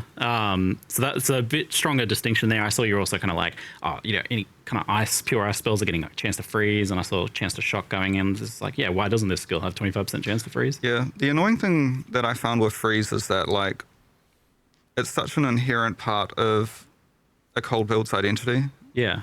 But most skills just can't freeze unless they invest into critical strike chance. So having a bit of like chance to freeze inherently on some of the very basic cold spells will make freeze actually be something that you'll notice early on in the game. Cool, yeah. And it's not just that though, like I definitely noticed some pretty substantial damage buffs for a lot of these skills too, which is important to like give a bit more diversity. I even noticed in the early game, it's like, I don't feel necessarily like I have to rolling magma quite so hard. Yeah, I think there weren't a huge amount of, like, to be honest, a lot of the changes were to the growth of the spells. Like, for example, channeling spells, because they don't have a huge amount of, like, different axes for scaling, we've increased, like, the damage growth on those. So their damage isn't, like, hugely different at, like, level 1, but it ramps up quite a lot more throughout the game. But we deliberately just nerfed Magma Orb very, very early game, just so you don't feel compelled to use that one spell. Please try something else. The the curse of Magma Orb is finally over. I mean, there'll be a new curse. But hopefully weird, awkward we'll spell. change it more frequently than we have with Magma Orb. Curse of the All Flame. So along that line, there is the classic, meta nerfs, so to speak, that we like to do every league. But Andrew's a specialist at just give me a giga spreadsheet of numbers, and he is the king of just change all the numbers of all the things. Like most people are like, they just do this? Multiple hundreds of things to do here, and they're a little bit reserved. And Andrew's just like, all good. Let's go through every skill in the game. Let's do it. Oh man, that's a long list. It's going to be some long patch notes this time around for sure. Oh, yeah. Yeah, not to say there aren't any like nerfs related to. Well, one of the things is because we're buffing a lot of the spells, I don't want to just buff every channeling spell in the game and everyone's like, oh no, I'm playing totems. No, I'm playing mines. Do note there might be some like counterbalance there. Yes, that's a good thing. Otherwise, you're not even necessarily then making people want to handcast, right? Like, obviously. So. Yeah. Do you think that there might be a need in some areas for any sort of like mechanical changes to handcasting and channeling in particular? There is a dream, and the dream is cast while moving, but that is... I don't know if we'll ever see that in PoE1. So that's a tricky one, isn't it? It requires the new rigs, I assume. We will someday. One day. Can't use new rigs, bro. That one's an actual long time away, though. That's not like But will come. We've explained that a whole bunch of times. It's the exact same reason why there's no WASD. Yeah, I see the question, and we've answered it before. You know why they the want the WASD question, but that's the same thing. We understand it kind of needs the rigging to work. We understand how popular Because those no one's things gonna will know be, what the and fuck it PoE will is, happen. PoE1 It's just taking its time, and not due to us not caring. There is a whole department actively working on aiming towards this goal. Straight up all the time. Yeah. So ironically, with the discussion, like a lot of the focus being on hand casting, self casting, and trying to make those better comparative to like triggered and other means of getting spells out, which have been dominant in the past. There has still been a lot of questions about cast on crit and cast while channeling, and those feeling weak. Interesting. So it's especially like cast on crit players seem to be like lamenting the loss of awakened cast on crit, for example, and feeling like they're a lot weaker now, or that's a lot less viable. Is that something you've considered or looking at in the future at all? There is this new node on Assassin, which is sort of insane for cast on crit. Interesting. If you're familiar with bifurcation, and I don't know if it was shown in the live stream, but if you're familiar with crits bifurcating in PoE 2, we pretty much ported the exact same mechanic back to PoE 1, which is especially effective on cast on crit. That was a whole can of worms, that thing. I'm surprised you're opening that one again. Yeah, cast on crit, I'm like, sort of just ignored this patch. Cast while channeling, though, feels a little more like you are casting it yourself, although you can cyclone, So cast while channeling has received some buffs. I don't think cast on crit has really. Okay, yeah. Apart from maybe something with Assassin. Apart from Assassin might be very, very strong for it. Yeah, I'll ask more about Assassin later, although before there was the exceptional support. We should probably touch on that. So you did the removal of the Awakened supports and then the new exceptional supports. And now that we've had that for a league, I'm just curious. I've seen some questions here and there about it, and I've seen people saying, especially like dot builds, maybe poison builds, I feel like they lost a lot from the transition. You know, they had a bunch of damage now before that they don't have now. They were kind of already something that was a bit capped in terms of damage. The problem that a lot of those non-ailment dots have is there's very few mechanics that you can do something like super interesting with. Yeah. And previously, a lot of the old Awakened supports were just pure damage multipliers. All the supports they used were like Awakened Burning Damage, Awakened Deadly Ailment, or not that one, but Swift Affliction or whatever. As a game so, yeah, they certainly did lose a little bit of damage at like the super endgame, but hopefully I'm undecided. Like I said before, we've still got some like, I've got a specific list of spell dot skills, which I haven't exactly figured out how I want to buff yet, because it could just be damage growth. But I think the correct answer is we add more different, it could be support gems, there could be just some in-game itemization that like adds extra axes of scaling to these skills. It was shown in the live stream, but one of the packs is very focused towards these. Yeah. The Pact of Gore, depending on like how many different types of non-damaging dot skills you use, you'll get like a huge bonus to their like damage and. So there's still some stuff that's going to come in the patch notes as probably early next week. So the dot skills, as he mentioned. Oh wow, this patch then. Maybe, unless he decides not to. And we were even working on some. We're working on some keystones for casting that we haven't quite figured out. But the hope is to be able to do them.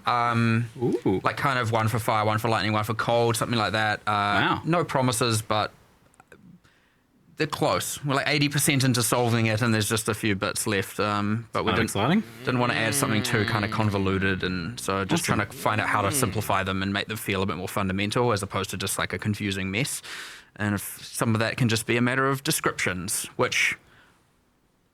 Oh my God. Also, I don't know if people notice, but we have the hypertext system now in PoE 1. Yeah, the tooltips. Yeah. I definitely noticed. I love tooltips. I just remembered. I was like, we didn't talk about it. I was like, wait a second, that's a tooltip right there. On that note, though, we don't have everything. The system's there. That's going to take time. The new stuff has it. The old stuff going to require slowly it's a lot of updated. Finding all the cases where it's necessary, writing all the text. Linking them all. You can automate some of this once you have a keyword, which is what we call it internally.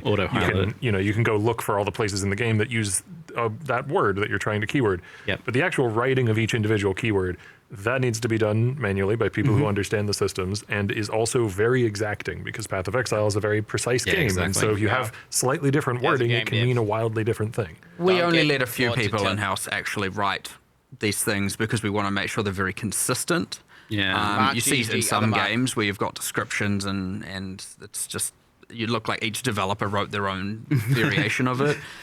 So we generally try and make sure these are done very precisely because misinformation's way worse than almost no information, right? Like it just confuses people. So they're going to get filled in, but we're needing those specific people to be free to do it.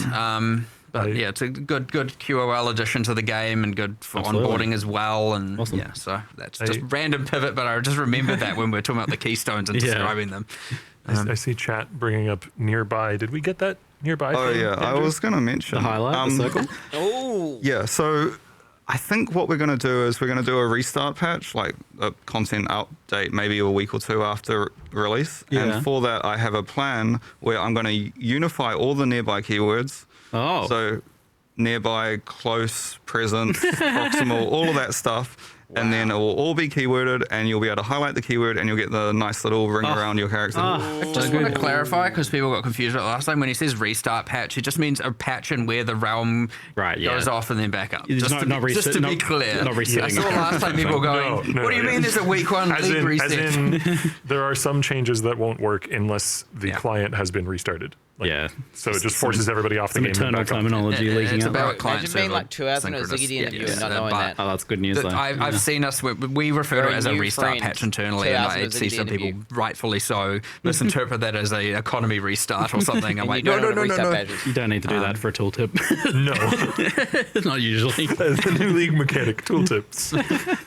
So we've had the assassin rework, and how do you feel like that landed? And there was also kind of like linked questions about, well, we talked about custom crit, but also like elusive not feeling very good to build around. I think before you could refresh it, but not anymore. Yeah, I feel like when we reworked it, it landed a little bit too weak, which is why we're making changes this patch. Yeah. Not just, well, it's mostly because it's an intelligence ascendancy, and so we can like put it under the umbrella of self-cast buff.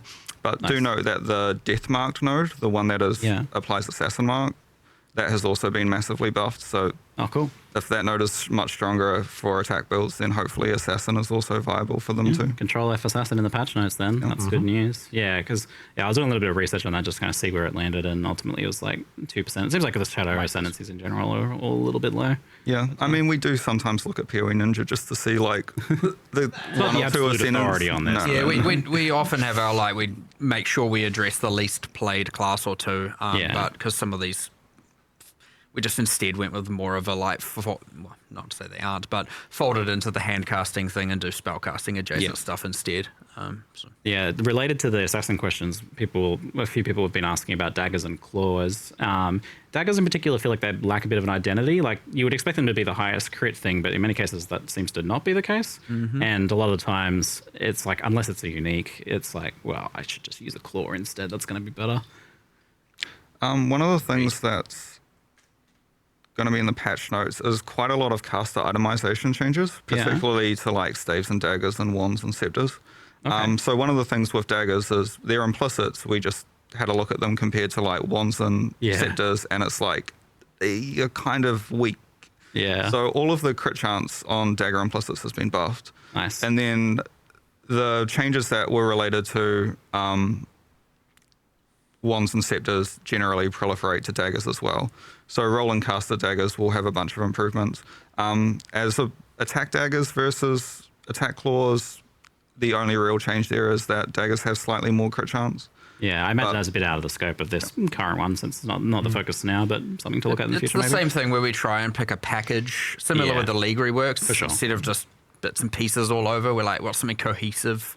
So when you go hand casting, and then you kind of let it spread and affect things that are somewhat adjacent, but I mean, the players will then tell us what the next, we almost always go off, as he said, when the word hand casting or self casting keeps coming up, that's how we ultimately decide here's what we're doing next.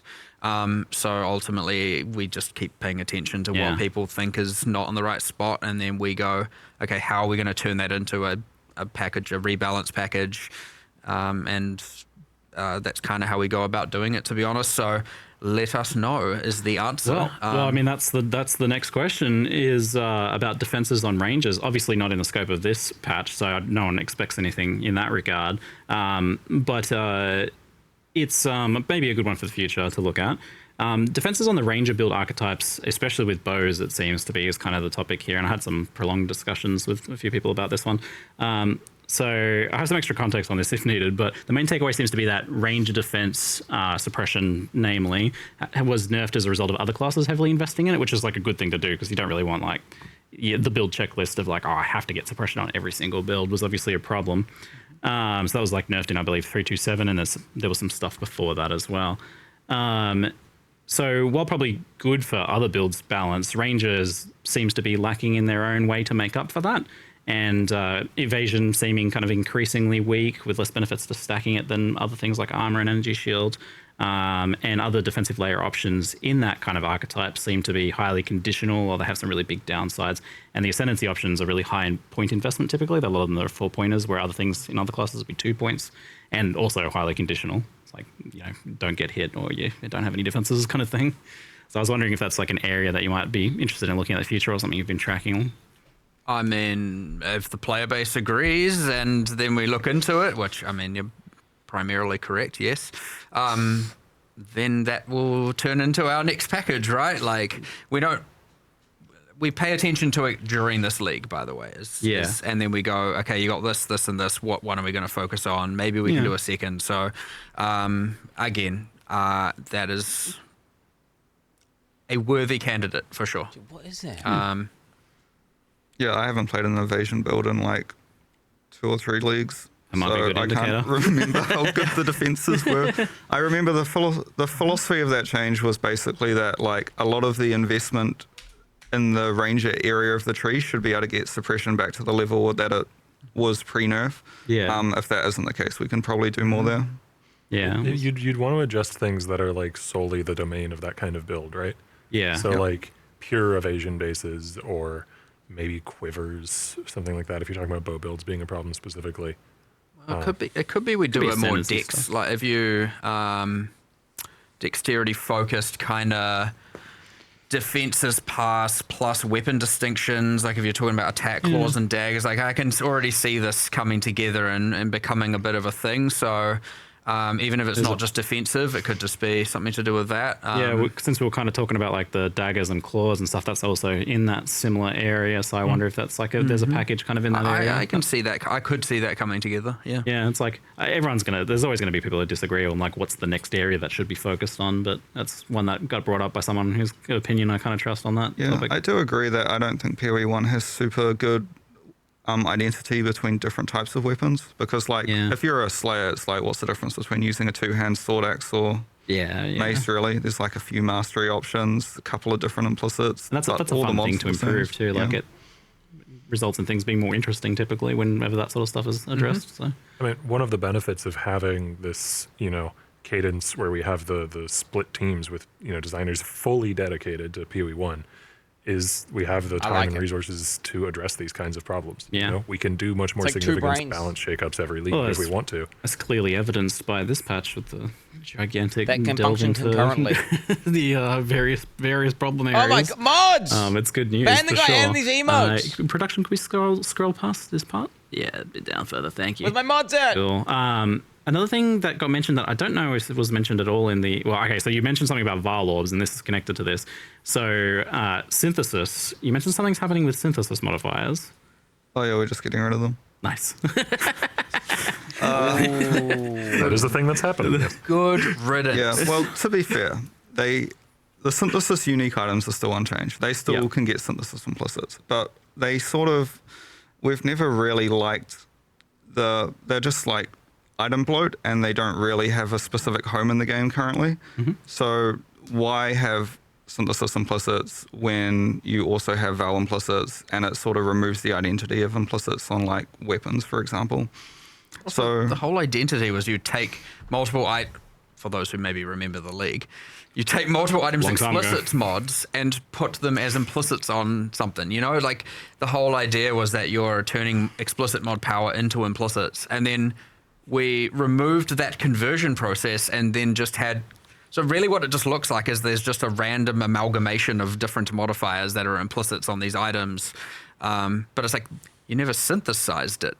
It's just an item. So even like just immersively, it's just like, or narratively, or in world, it's like, what does this even mean? Now that there's no actual crafting bench to achieve it that Synthesis had during its league forever ago.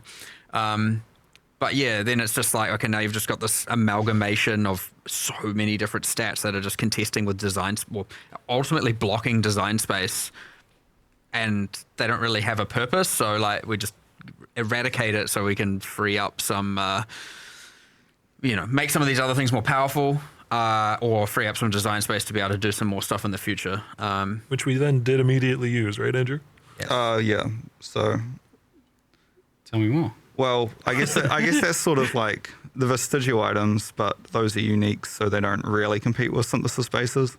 But the main thing we did is we took most of the interesting, powerful synthesis implicits and turned them into Veil corruption implicits. Yeah, so you can corrupt a ring and so get plus +1 frenzy charge. Yeah, for example. Well, that's a potential big buff to Varlobs. Then it seems like that's a much more interesting thing. You'll see it in the patch notes, but in doing like the Abyss changes, we've ordered all the mods on Abyss Jewels, and we've removed bad ones, buffed weak ones. Same for all the Veil. I think we got rid of the increased damage versus abyssal monsters one, right? Yeah, I think that's gone. I think I petitioned you to get rid of those like years ago, and now I didn't even ask you this time. I just removed it. What is that, dude? I don't know why I ever would have defended that. Fever dream. Memory hole. One of those days. Did you ask me before 10 a.m. and I hadn't had enough caffeine? I remember. You can't do that. I need that for a very long time ago. That's the right answer. Yes. I mean, that's a very juicy buff to double corruptions. There's going to be some fun double corrupting actually coming out of that. It also means you can no longer mirror the best items in the game anymore. Yeah. I was gonna say like this is the sort of change that affects like very pinnacle high end crafting, because like you can't get those crazy bases to craft on now. The only small reservation is it sort of removes a little bit of the value from the leagues that actually did for some reason drop synthesis items. So for example, Ritual which is everything and but synthesis. Let's be clear. Yeah. So those might be the next leagues in the future on the like, let's audit their rewards, make sure their exclusive rewards are like much more powerful and interesting. It somewhat bounces in the other direction though, because there's a lot of leagues that'll generate corrupted items as outcomes, and now those can be much more of a jackpot, right? True. Yeah.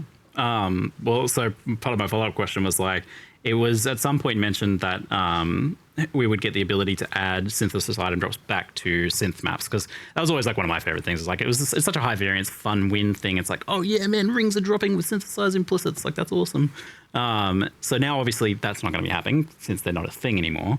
Is there something that synthesis maps could get to make them have their own unique reward? Are they even a candidate for that kind of like, are they a system enough? Well, they're sort of under the umbrella of unique maps being very old and being not very good. And we would love to just like completely redesign all of them and do them properly. They're getting sad. They're getting real sad. Yeah. It came up as part of the Atlas anomaly discussion. You know, there was a point where we were like, should all unique maps just be Atlas anomalies? And should we then do a pass on all the unique maps to make them more worthy? And it was just too much of a rabbit hole of work at the time. You know, it was maybe a month before release, and that's not the point in the development cycle where you can make that kind of decision. Yeah. I will mention one thing though. Doyani's Machinarium is no longer required for challenge completion. However, Doyani's Delusion, the unique boots that drop from the map, have been like, they always drop corrupted with an implicit, and they've been massively buffed. So they're very high variance. So you'll want to run that map to find some potentially crazy boots. Awesome. So we recently had some of the bigger Chaos Orb sinks removed, probably causing the quick spike to 300 plus Chaos to Divine ratio that was in Mirage, compared to the more typical 150-ish that we had in Keepers and before that.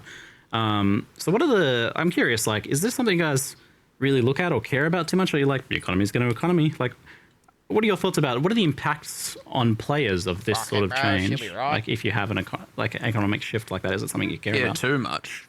I mean, not if it's too. That's the impression I've got in the past. If is that like was 3,000, whatever. Obviously, the magnitude matters. It's not to say it isn't a thing we might want to consider. I'm just saying, like, it's not a huge deal for sure. Not unless it actually spirals Dude, out, just play yourself. out of control. Yeah, there's this thing with the economy that, like, from your guys' perspective, I get the sense that, like, well, this is kind of like the player's domain a bit more. We don't want to necessarily influence it too much all the time. Yeah, maybe the new de facto currency will be chromatic orbs. You never know. Could you imagine? Oh, my Lord. I don't know.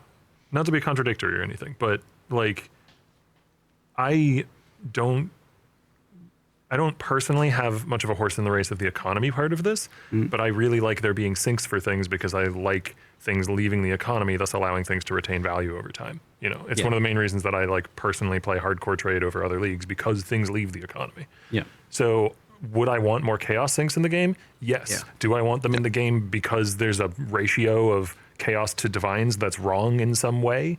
No. It's just because it's good for the game generally.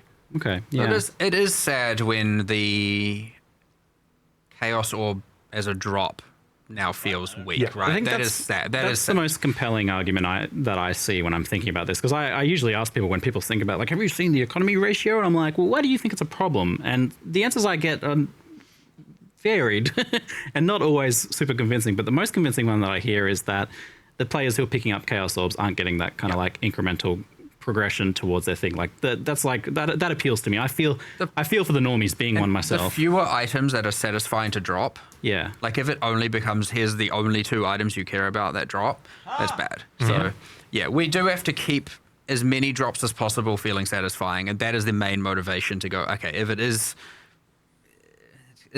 crossing it's a grey line, it's like weird, but if it does cross the line, then, I mean, I guess it's not even really a line. It's just the more items we can keep satisfying, and thus you could argue, yes, this is something that we should push for fixing for sure. That said, we have added a couple of burying the lead. Yeah. Yeah. So we've added 2 new crafts. Andrew did the balance on them. So. Oh, only the costs. That might be wrong. We'll find out. There's bench orb crafts for chaos orbs now. I saw. Yes. They behave. I mean, if you're familiar with the PoE2 chaos orb, where it removes a mod then adds a mod, there's one that does that. And then there's one that removes 3 mods and adds 3 mods. So you can kind of use these to try and salvage items that have a really good mod that you want, but a bunch of other trash. Interesting. It's hard to tell the impacts or like how much that'll be used, but it's an option there. We'll see how that plays out.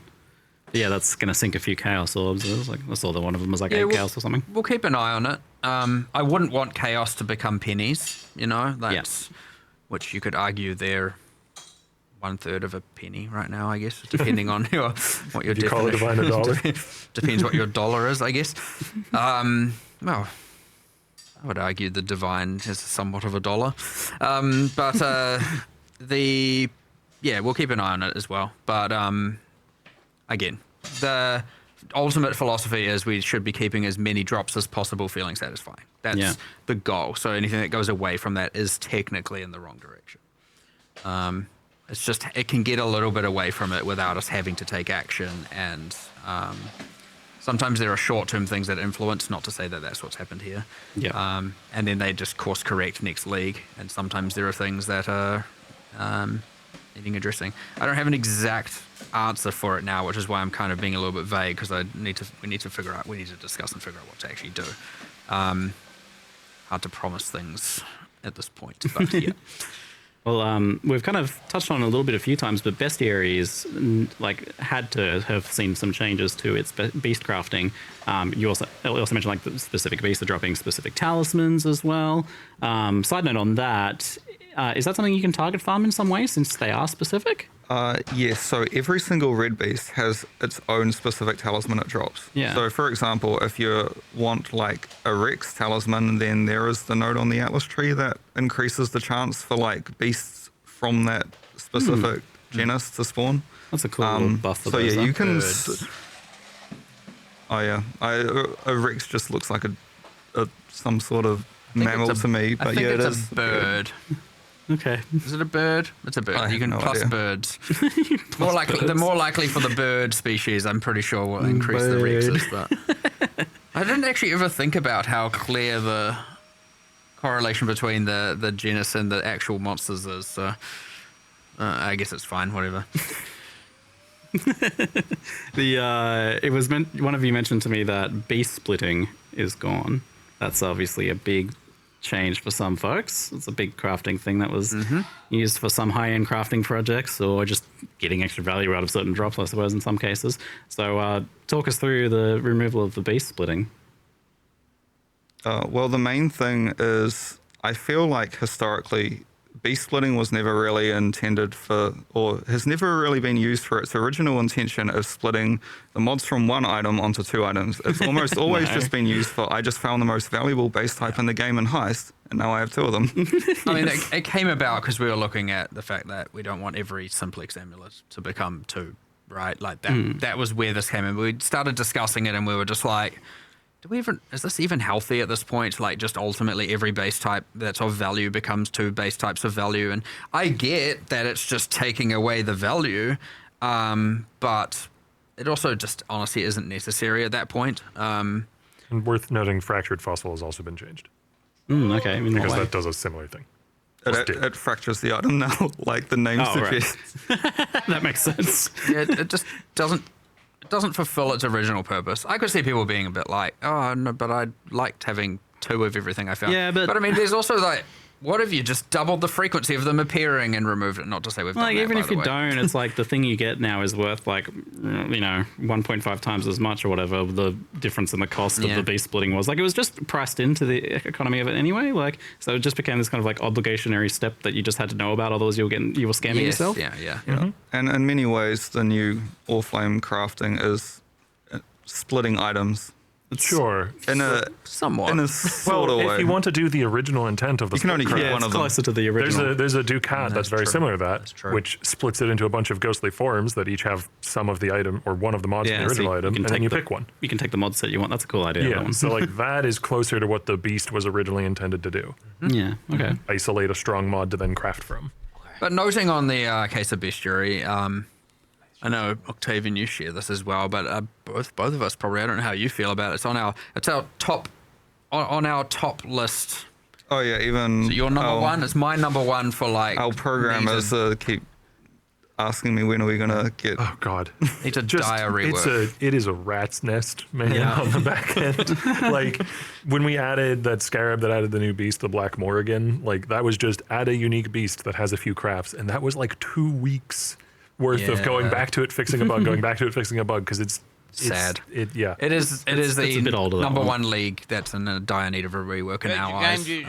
Yeah, okay, cool. Monsters are old, the combat's old, the bosses are old, the crafting system has gone through so many different identities and different things to the point where I honestly think it's like kind of lost a bit of its groove. I mean, what I will say is it's a very strong concept, though. Like going and capturing beasts, like wild spirit beasts, is really cool. And that's kind of why the very original pitch for this league was like, go back to that theme. So we'd want to keep the strong theme, but anyway, I know that one. We all agree. I don't know how players necessarily feel. Well, but yeah, I mean, I definitely have had questions about that, especially on the quality of life side of things. And since you're already thinking about that, it'd be worth mentioning those now. So people like, particularly like just with hitting the limit of beasts and then like having to empty them out, there has been some improvements there, but it seems like it's still like just a big problem for people that are honestly, actually trying to engage with the mechanic. we've been doing kind of weak level band-aids for a while there, because the actual solution is quite a lot of work, and we keep going to do it and we're like, can we really afford to spend this much time on that instead of, and there's all this like cool content stuff, and every time we're weighing the scales it's like, it's not quite there. And so this is where I'm like, okay, in order to actually do this, we have to make bestiary the focus. So we have to go, this is the rework, and then we'll be able to do all of this stuff. But it's surprisingly more work than it might seem. Because if you do it in that way where you're making it a focus and you're, revamping a lot of the content as well, then you're not having to choose between, do I fix these problems or make cool content? You're just fixing the problems while making the cool content. Yeah. Make league good. Something that I saw kind of like asked is like proposing the idea is like, do yellow beasts even really matter and need to be a thing like they are? Like, what if they just kind of dropped a life force beast juice? Or something like this that. Recently as well. Interesting. Well, this was part of the original spec where we'd basically wanted to say that yellow beasts still appear in maps as extra monsters, but Ironheart doesn't capture them. And then all of the recipes just require a red beast, Yeah. and he'll spawn some random other beasts alongside Nice. when you do an encounter. When I imagine But modernizing past, that's kind of what I imagine. Yeah. the only problem is that is a lot of programmer work actually. Yeah. Every solution we came up with was like, come. All right, we've done all the Breed like the beast. 1 day tasks. Now we're in the many day to week tasks. And we're Impregnate them and breed them. Yeah, it's just getting so again. It will be a focus soon. I wonder if that makes it a Crossbreeding candidate beasts. for more of like a different outcomes. Bestiary 2.0, like a more substantial thing, since it is going to be so much work anyway. Just to untangle that. Like, Not necessarily as an active league, though it could Yeah. be, but I'd say currently still probability-wise, it's more likely for just a rework. Similar to like Abyss and Legion this time round. It'll be, here's the new league, here's a bestiary rework, insert other things here. we've got some rapid fire kind of quality of life and technical questions here. EU servers seem to be having some major issues each league launch and maybe beyond that from what I've heard. Any news on sources of that issue or potential improvements on the horizon? None of us three know about that, unfortunately. So Jonathan handles that with our more live ops and sysadmin team, so we just don't know, honestly, what's going on. Like, I'll ask him about it then.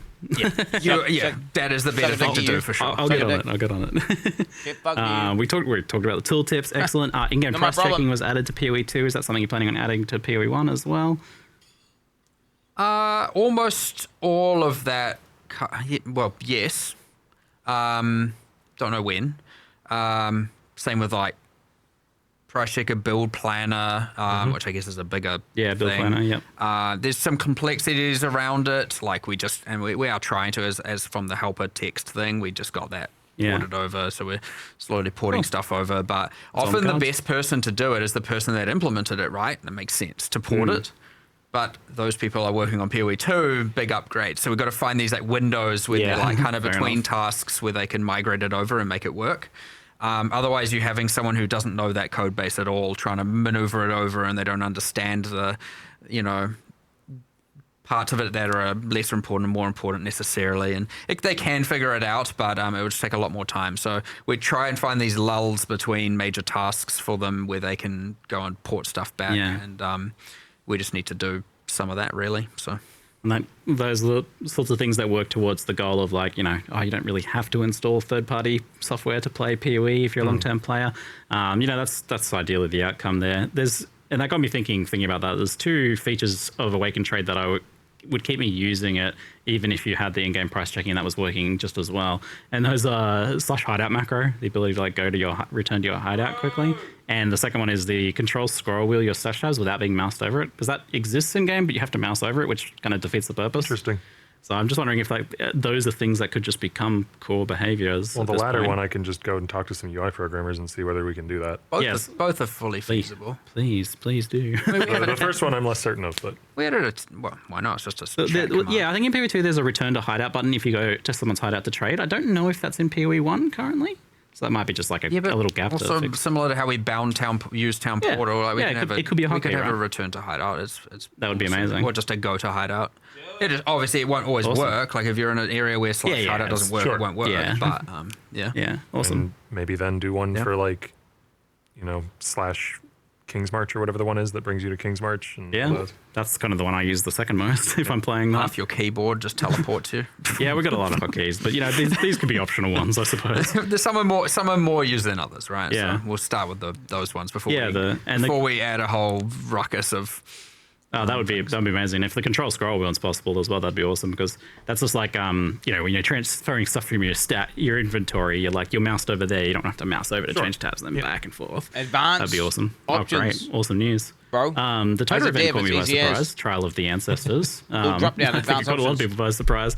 How did that one come about? And just kind of like, just quickly, kind of, what are your thoughts on it? Any useful takeaways? Learn some useful stuff about. Well, we wanted to just have like a variety of different events we can run, and it was like, we don't want to just keep doing the same thing. And so it kind of was like, okay, we've had this and this. Like we even discussed at the time, going, could Mercenaries be an event format? And we went through all the different options. And then I think there's been a bit of a, because Trial of the Ancestors effectively got dismantled after the league. Yeah. And it was like, it's going to be so much work to bring it back. Turns out wasn't that much work. Yep.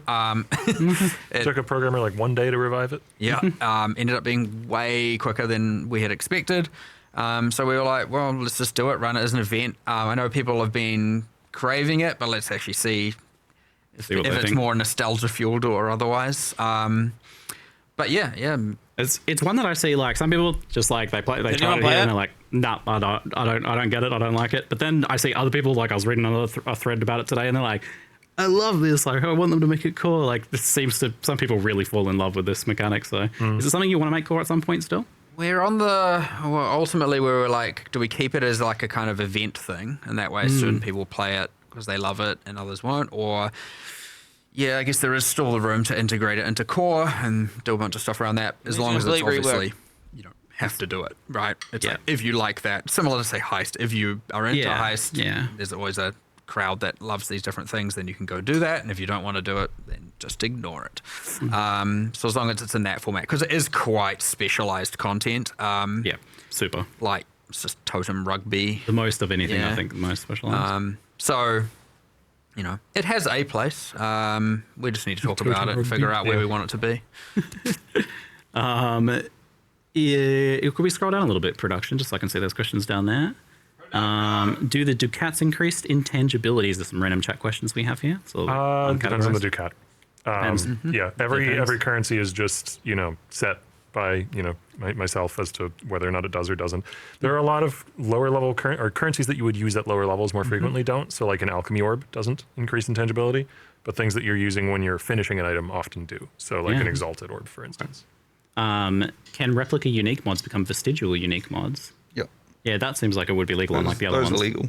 Yeah, because they're just they are just a unique. There are some interesting things you can do, because you can take a replica unique, and then it can roll into the non-replica version of the unique, and then it can, in some cases, it can have basically two of the similar mod. Interesting. That's kind of wild. I imagine you can't create a replica unique, though, because they're from a specific piece of content, same as boss drops. Yeah, we didn't want to do the... you don't want to cheat that. Getting all the boss drops and no one's even killed the bosses. It's no good. The things it can create are the things you can ancient orb an item into. Yep. Nice. That makes sense. Can we get log into hideout? Or, so like that option that logs you back into your hideout. I think PO2 has that. As much as no one's going to like the answer, no. They're logging into town is important for us. Yeah. And probably for reasons people won't like. But ultimately, like just to express it, it is ultimately we want the game to feel like a multiplayer game, and we want you to log into a hideout and see other players and be part of this universe where there are other players. And as soon as you can just bypass that, and again, I know people aren't going to like that answer, but that's just where we stand on it. And, not to say it, I used to say it a lot more, but my answer is kind of deal with it. I'm down for about one frame, dude, in that TPR. I know that's not going to be a popular take for sure. I'm like, to spawn in and then I'm gone. Will we eventually be able to switch out gear in the recently teased Animate Guardian UI? The teaser has locks in the UI indicating that we can't take items out. Interesting. Yeah. Well, the Animate Guardian we sort of just got that in like a week or two ago. So at the moment, it's just very bare bones. You can right click the icon and you can see what items are equipped on your Animate Guardian. Yeah. You still have to go through the really jank process of dropping the item on the ground and using the skill on it to actually equip it. Yep. We do want to actually change that so you can just drag and drop items. But I'm not sure if we'd want to allow you to remove items that are on an Animate Guardian. No, that's fair. I imagine it'd be like mercenary. You can put them over. Yeah, fair enough. I think that leads to my final question of today, which is ExileCon is fast approaching, and I think in many people's eyes, it's a lot about Path of Exile 2. Like, it's a big event to announce the big stuff for PoE 2, but is there some stuff that PoE 1 fans should be excited about for ExileCon? Is that a focus? Is something happening there? For sure. It's not PoE 2 con, it's ExileCon, right? We've got two main games, two titles, right? And of course, ExileCon will have a thing for PoE 1 and for PoE 2. And I actually saw some people, just before the stream was started, I saw a few people going, last PoE 1 patch for the year. And I went, no, it's not. There is a 3.30. It will be before the release of PoE 2. And so... it's crazy to think there's that many expansions. I know, right? I was talking about this with Jonathan earlier. It's like, there's been 30 expansions since the 3 series. Right? But yes, we will have another PoE 1 expansion already cooking up some awesome ideas, Excellent. and I'm sure they'll release it. I'm sure next Saturday for us, we will be able to nail it down mostly. But yeah, some pretty cool stuff in the works, or to be in the works fully since these guys are wrapping up. But yeah, should be epic. PoE1, PoE2, big end of year for us. Absolutely monster of an end of year for everything Path of Exile related. Absolutely. Excellent. That's fantastic news. Exactly what we want to hear. Well, thank you very much, all of you, Andrew, Octavian, Mark. Thanks very much for the Q&A time. Thank you very much, and awesome job, you two, by the way. Yeah. Awesome job to you, Ziggy. Oh, thanks. Oh, yeah. It's a banger of a patch. Absolutely. Exciting. All right, see you guys later.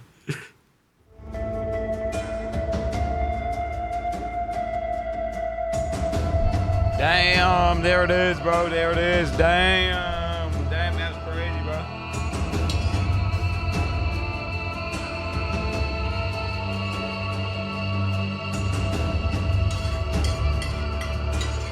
Oh, damn.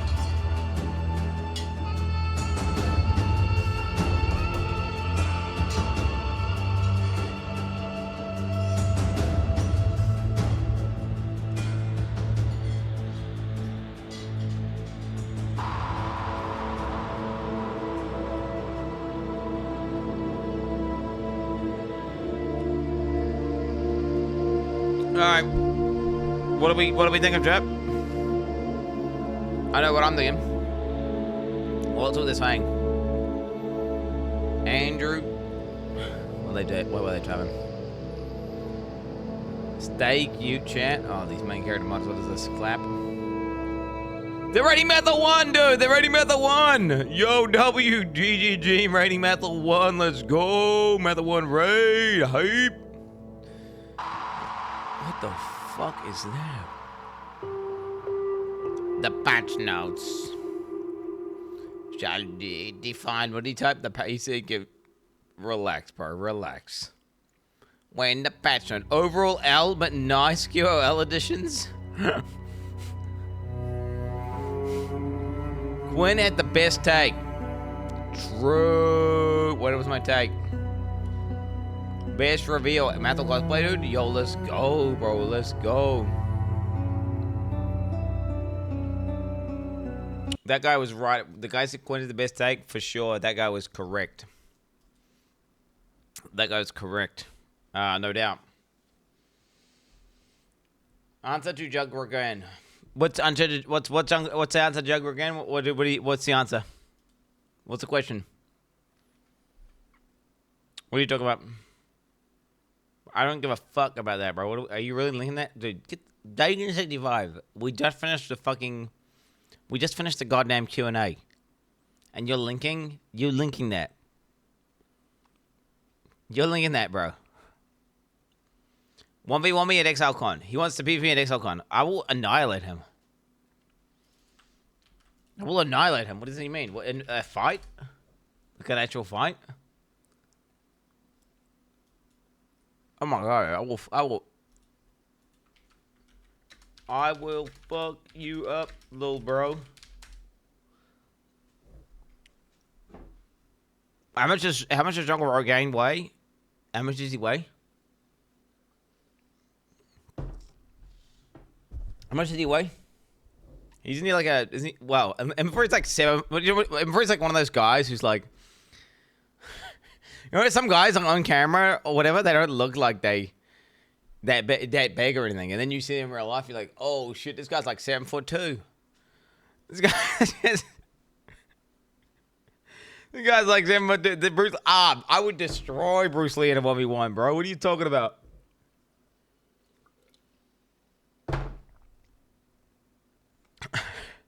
Cap, bro, cap. I'm capping. I wouldn't. Bruce Lee would fucking punch me in the throat before I even knew what happened. I'd be like, let's go, pussy, and then he would just punch me in the throat, and I'd be like, I couldn't breathe, and I'll be dead. Because you know what I'm saying? Guys, so, overall, obviously, that announcement was Puggies. Lots of cool changes, lots of cool in-game stuff. Like, the crafting mechanic in itself is just very, very insane. Like, just basically spamming the whatever the fuck it is, the strand of Calandra's titty juice. What is that? The Eye of Calandra, the Mirror of Calandra. No, the Konami.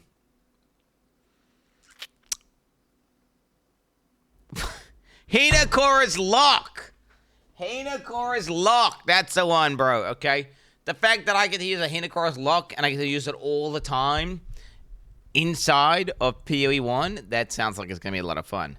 Now, I think a lot of the really cool broken items to build around will be on Trade League. Because I'm not a huge fan of the way they've designed the item where you destroy an item or whatever and then it fucking regenerates a new item, like with an ancient orb, and then puts a mod on it.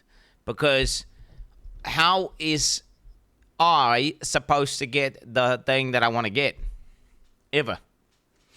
How am I ever going to get it? I'm not going to. Whereas before, you could, like, you know, you can go to the tree and you could say Foulborn unique, yes, no, and you could say this item with these attributes, and you could consistently get the item you want and make a build around it.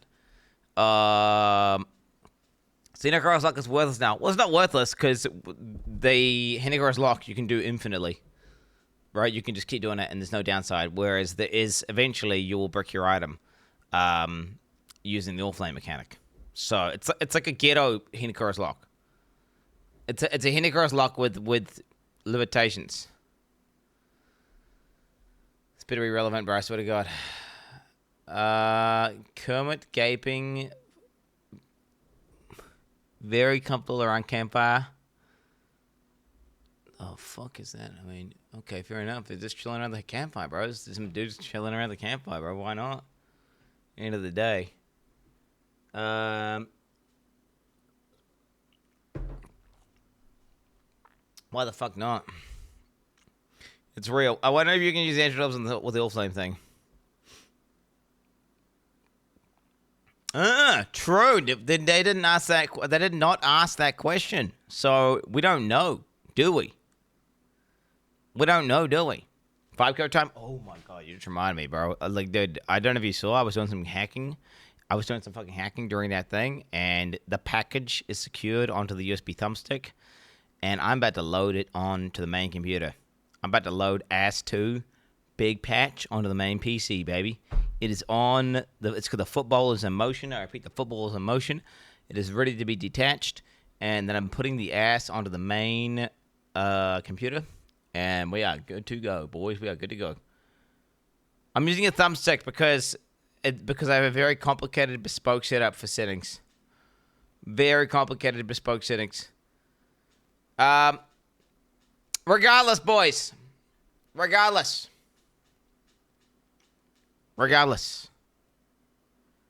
Today was a freaking day, boys. Today was a freaking day. The patch notes in 10 minutes. I'm not doing patch notes. I need to go to the gym. And there will maybe be an ass Street Fighter stream later on today. If you're lucky. Testing, because, spoiler alert, ass is getting an extension. Ass is getting an extension, and we need to test it out. So maybe it'll be on Sheep Farmer if you want to do some extension testing for ass. So get your poach ready for that. Not a BBL. No. Like an extension for Twitch. Like a Twitch ass 2 Twitch extension. You can, you know. Shit, welcome back, you rat bastard. Yo, can you guys stop criticizing my hair, by the way, and call me bald and saying I got a stupid ass haircut and all this? Guys, I don't appreciate that. It was really distracting when I was trying to focus up on the fucking GGG announcement. But yeah, tomorrow, this will be the plan. I think with this part of Exile 1 expansion, because it's not like, you know, it's not PoE 2. The plan will be this. I am just going to, because I went 10 out of 10 Ubers anyway, and there's no new Uber bosses. So really, there's no pressure on this league to really go crazy. There's no pressure. But what we do is, tomorrow, hey, we log in. We fucking log in. To some Torchlight Infinite. Okay, some TLI, baby. Let's go. TLI tomorrow, boys, okay? And we pop off some TLI, okay? That's what we're going to do. But yeah, Sheep Farmer stream later on today. Get your poke up stream for that. And then I plan on raw dogging this league, maybe like 1 day of prep. Maybe like 1 day or 2 day prep. I'll do a patch note stream, perhaps, just to freshen up. If there's some crazy shit. Might just be a Control F patch note. I don't know if it'll be D-Tick one. I do want to get some ass play in, though. Like some, some real good gameplay with the boys before the league starts with the extension. So get ready for that. We got a lot of things on the go. TLI, bit of ass gameplay. And PALWORLD. Of course, I'm just gonna quickly log in and kill 4 bosses. It'd be super easy. Just log in and kill 4 bosses. We got to fit all of that into like a 7-day period. Right? Wait, pathofexile.com. 7 days. We got 7 days, 21 hours. So yeah, we got legit 7 days. So we got 7 days, chat, to achieve a lot of things. Bit of TLI gaming. Bit of ass play. Bit of PALWORLD. A little bit of prep. And most importantly, having fun with the boys. You know what I'm saying? And pop it off. Pop. Maybe a bit of Hell Clock. Yo, Samiti, are you excited for TLI, bro? Are you logging in? Yep. Not invited to Streaming University. What the fuck is Streaming? Is that on now? Yo. Twitch TV, Kai, Sinet. Sure. It's not even on, bro. It's not even. There's no Streaming University thing even on, Quinn, bro. What are you even talking about? Are you balding? 4 hours ago. Dude, this is crazy. Oh my. You want to Just stick with the 15 as you have to stick with it. So stick with this team. And they come to my he's literally the guy. Roacher. That's a pretty crazy setup, bro. Who? This is a pretty crazy setup. Is it pretty? Wait, what? I don't understand. What does he do when he's Baby Rage? So they got all the streamers up and they're just fucking up there? Who is the bum in the top left corner? You're talking about me, bro. Oh my, he's always got a new guy in here. Okay, there you go. He's got a new guy that falls in. Big tick patch. Tone to tone. Vou roubar teu celular. Tone, what the fuck is it? Okay. Yeah, I don't know what this can't go. OnlyFans University looks like a huge success. Yo, King Conger is talking mad shit, bro. He's talking mad shit. W Matrix, I don't know what that is. Flaticus. Dude, you're like 35, bro. Okay? The fuck are you talking about, bro? Dude, you ain't. Dude, what are you talking about? Streaming University, bro. W this. Fucking relax. Fucking relax, brother. He's young. Bro. He's younger than me, but he's like Ukrainian or Polish or some shit, which means he's like aged from chemicals, like they one of them factories. It's like just irradiating him every day. So he's got like a bunch of cell mutations, you know. So he's technically, like chronologically, he's actually older than me, bro. Okay, until next time, boys. Peace the fuck out. I'll see you later on today, tomorrow. Have a good one, and I will see. Attention. God Gamer needs help. Yeah, then. Bell, what the fuck? Bell. Oh, I don't know why my camera's not going on.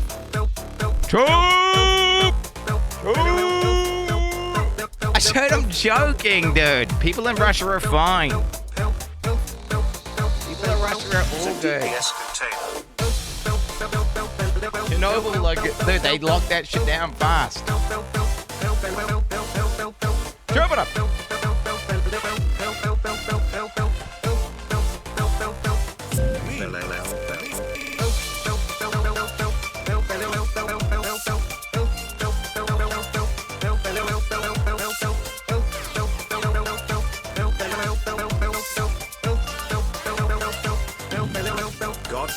Dog tamer, two-head container, chat mom pussy maintainer, fake news, proclaimer, copium inhaler, chat blamer, butt blamer, cock maimer, pussy in my ass proclaimer, no brainer, needs help. Help.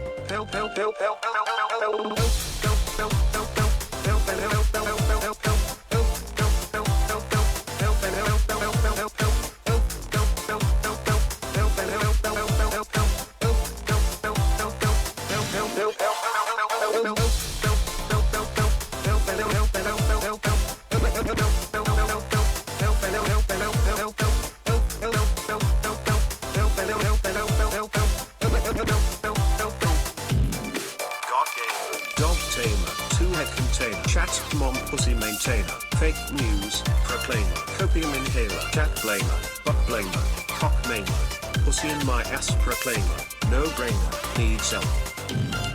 God gamer, pelt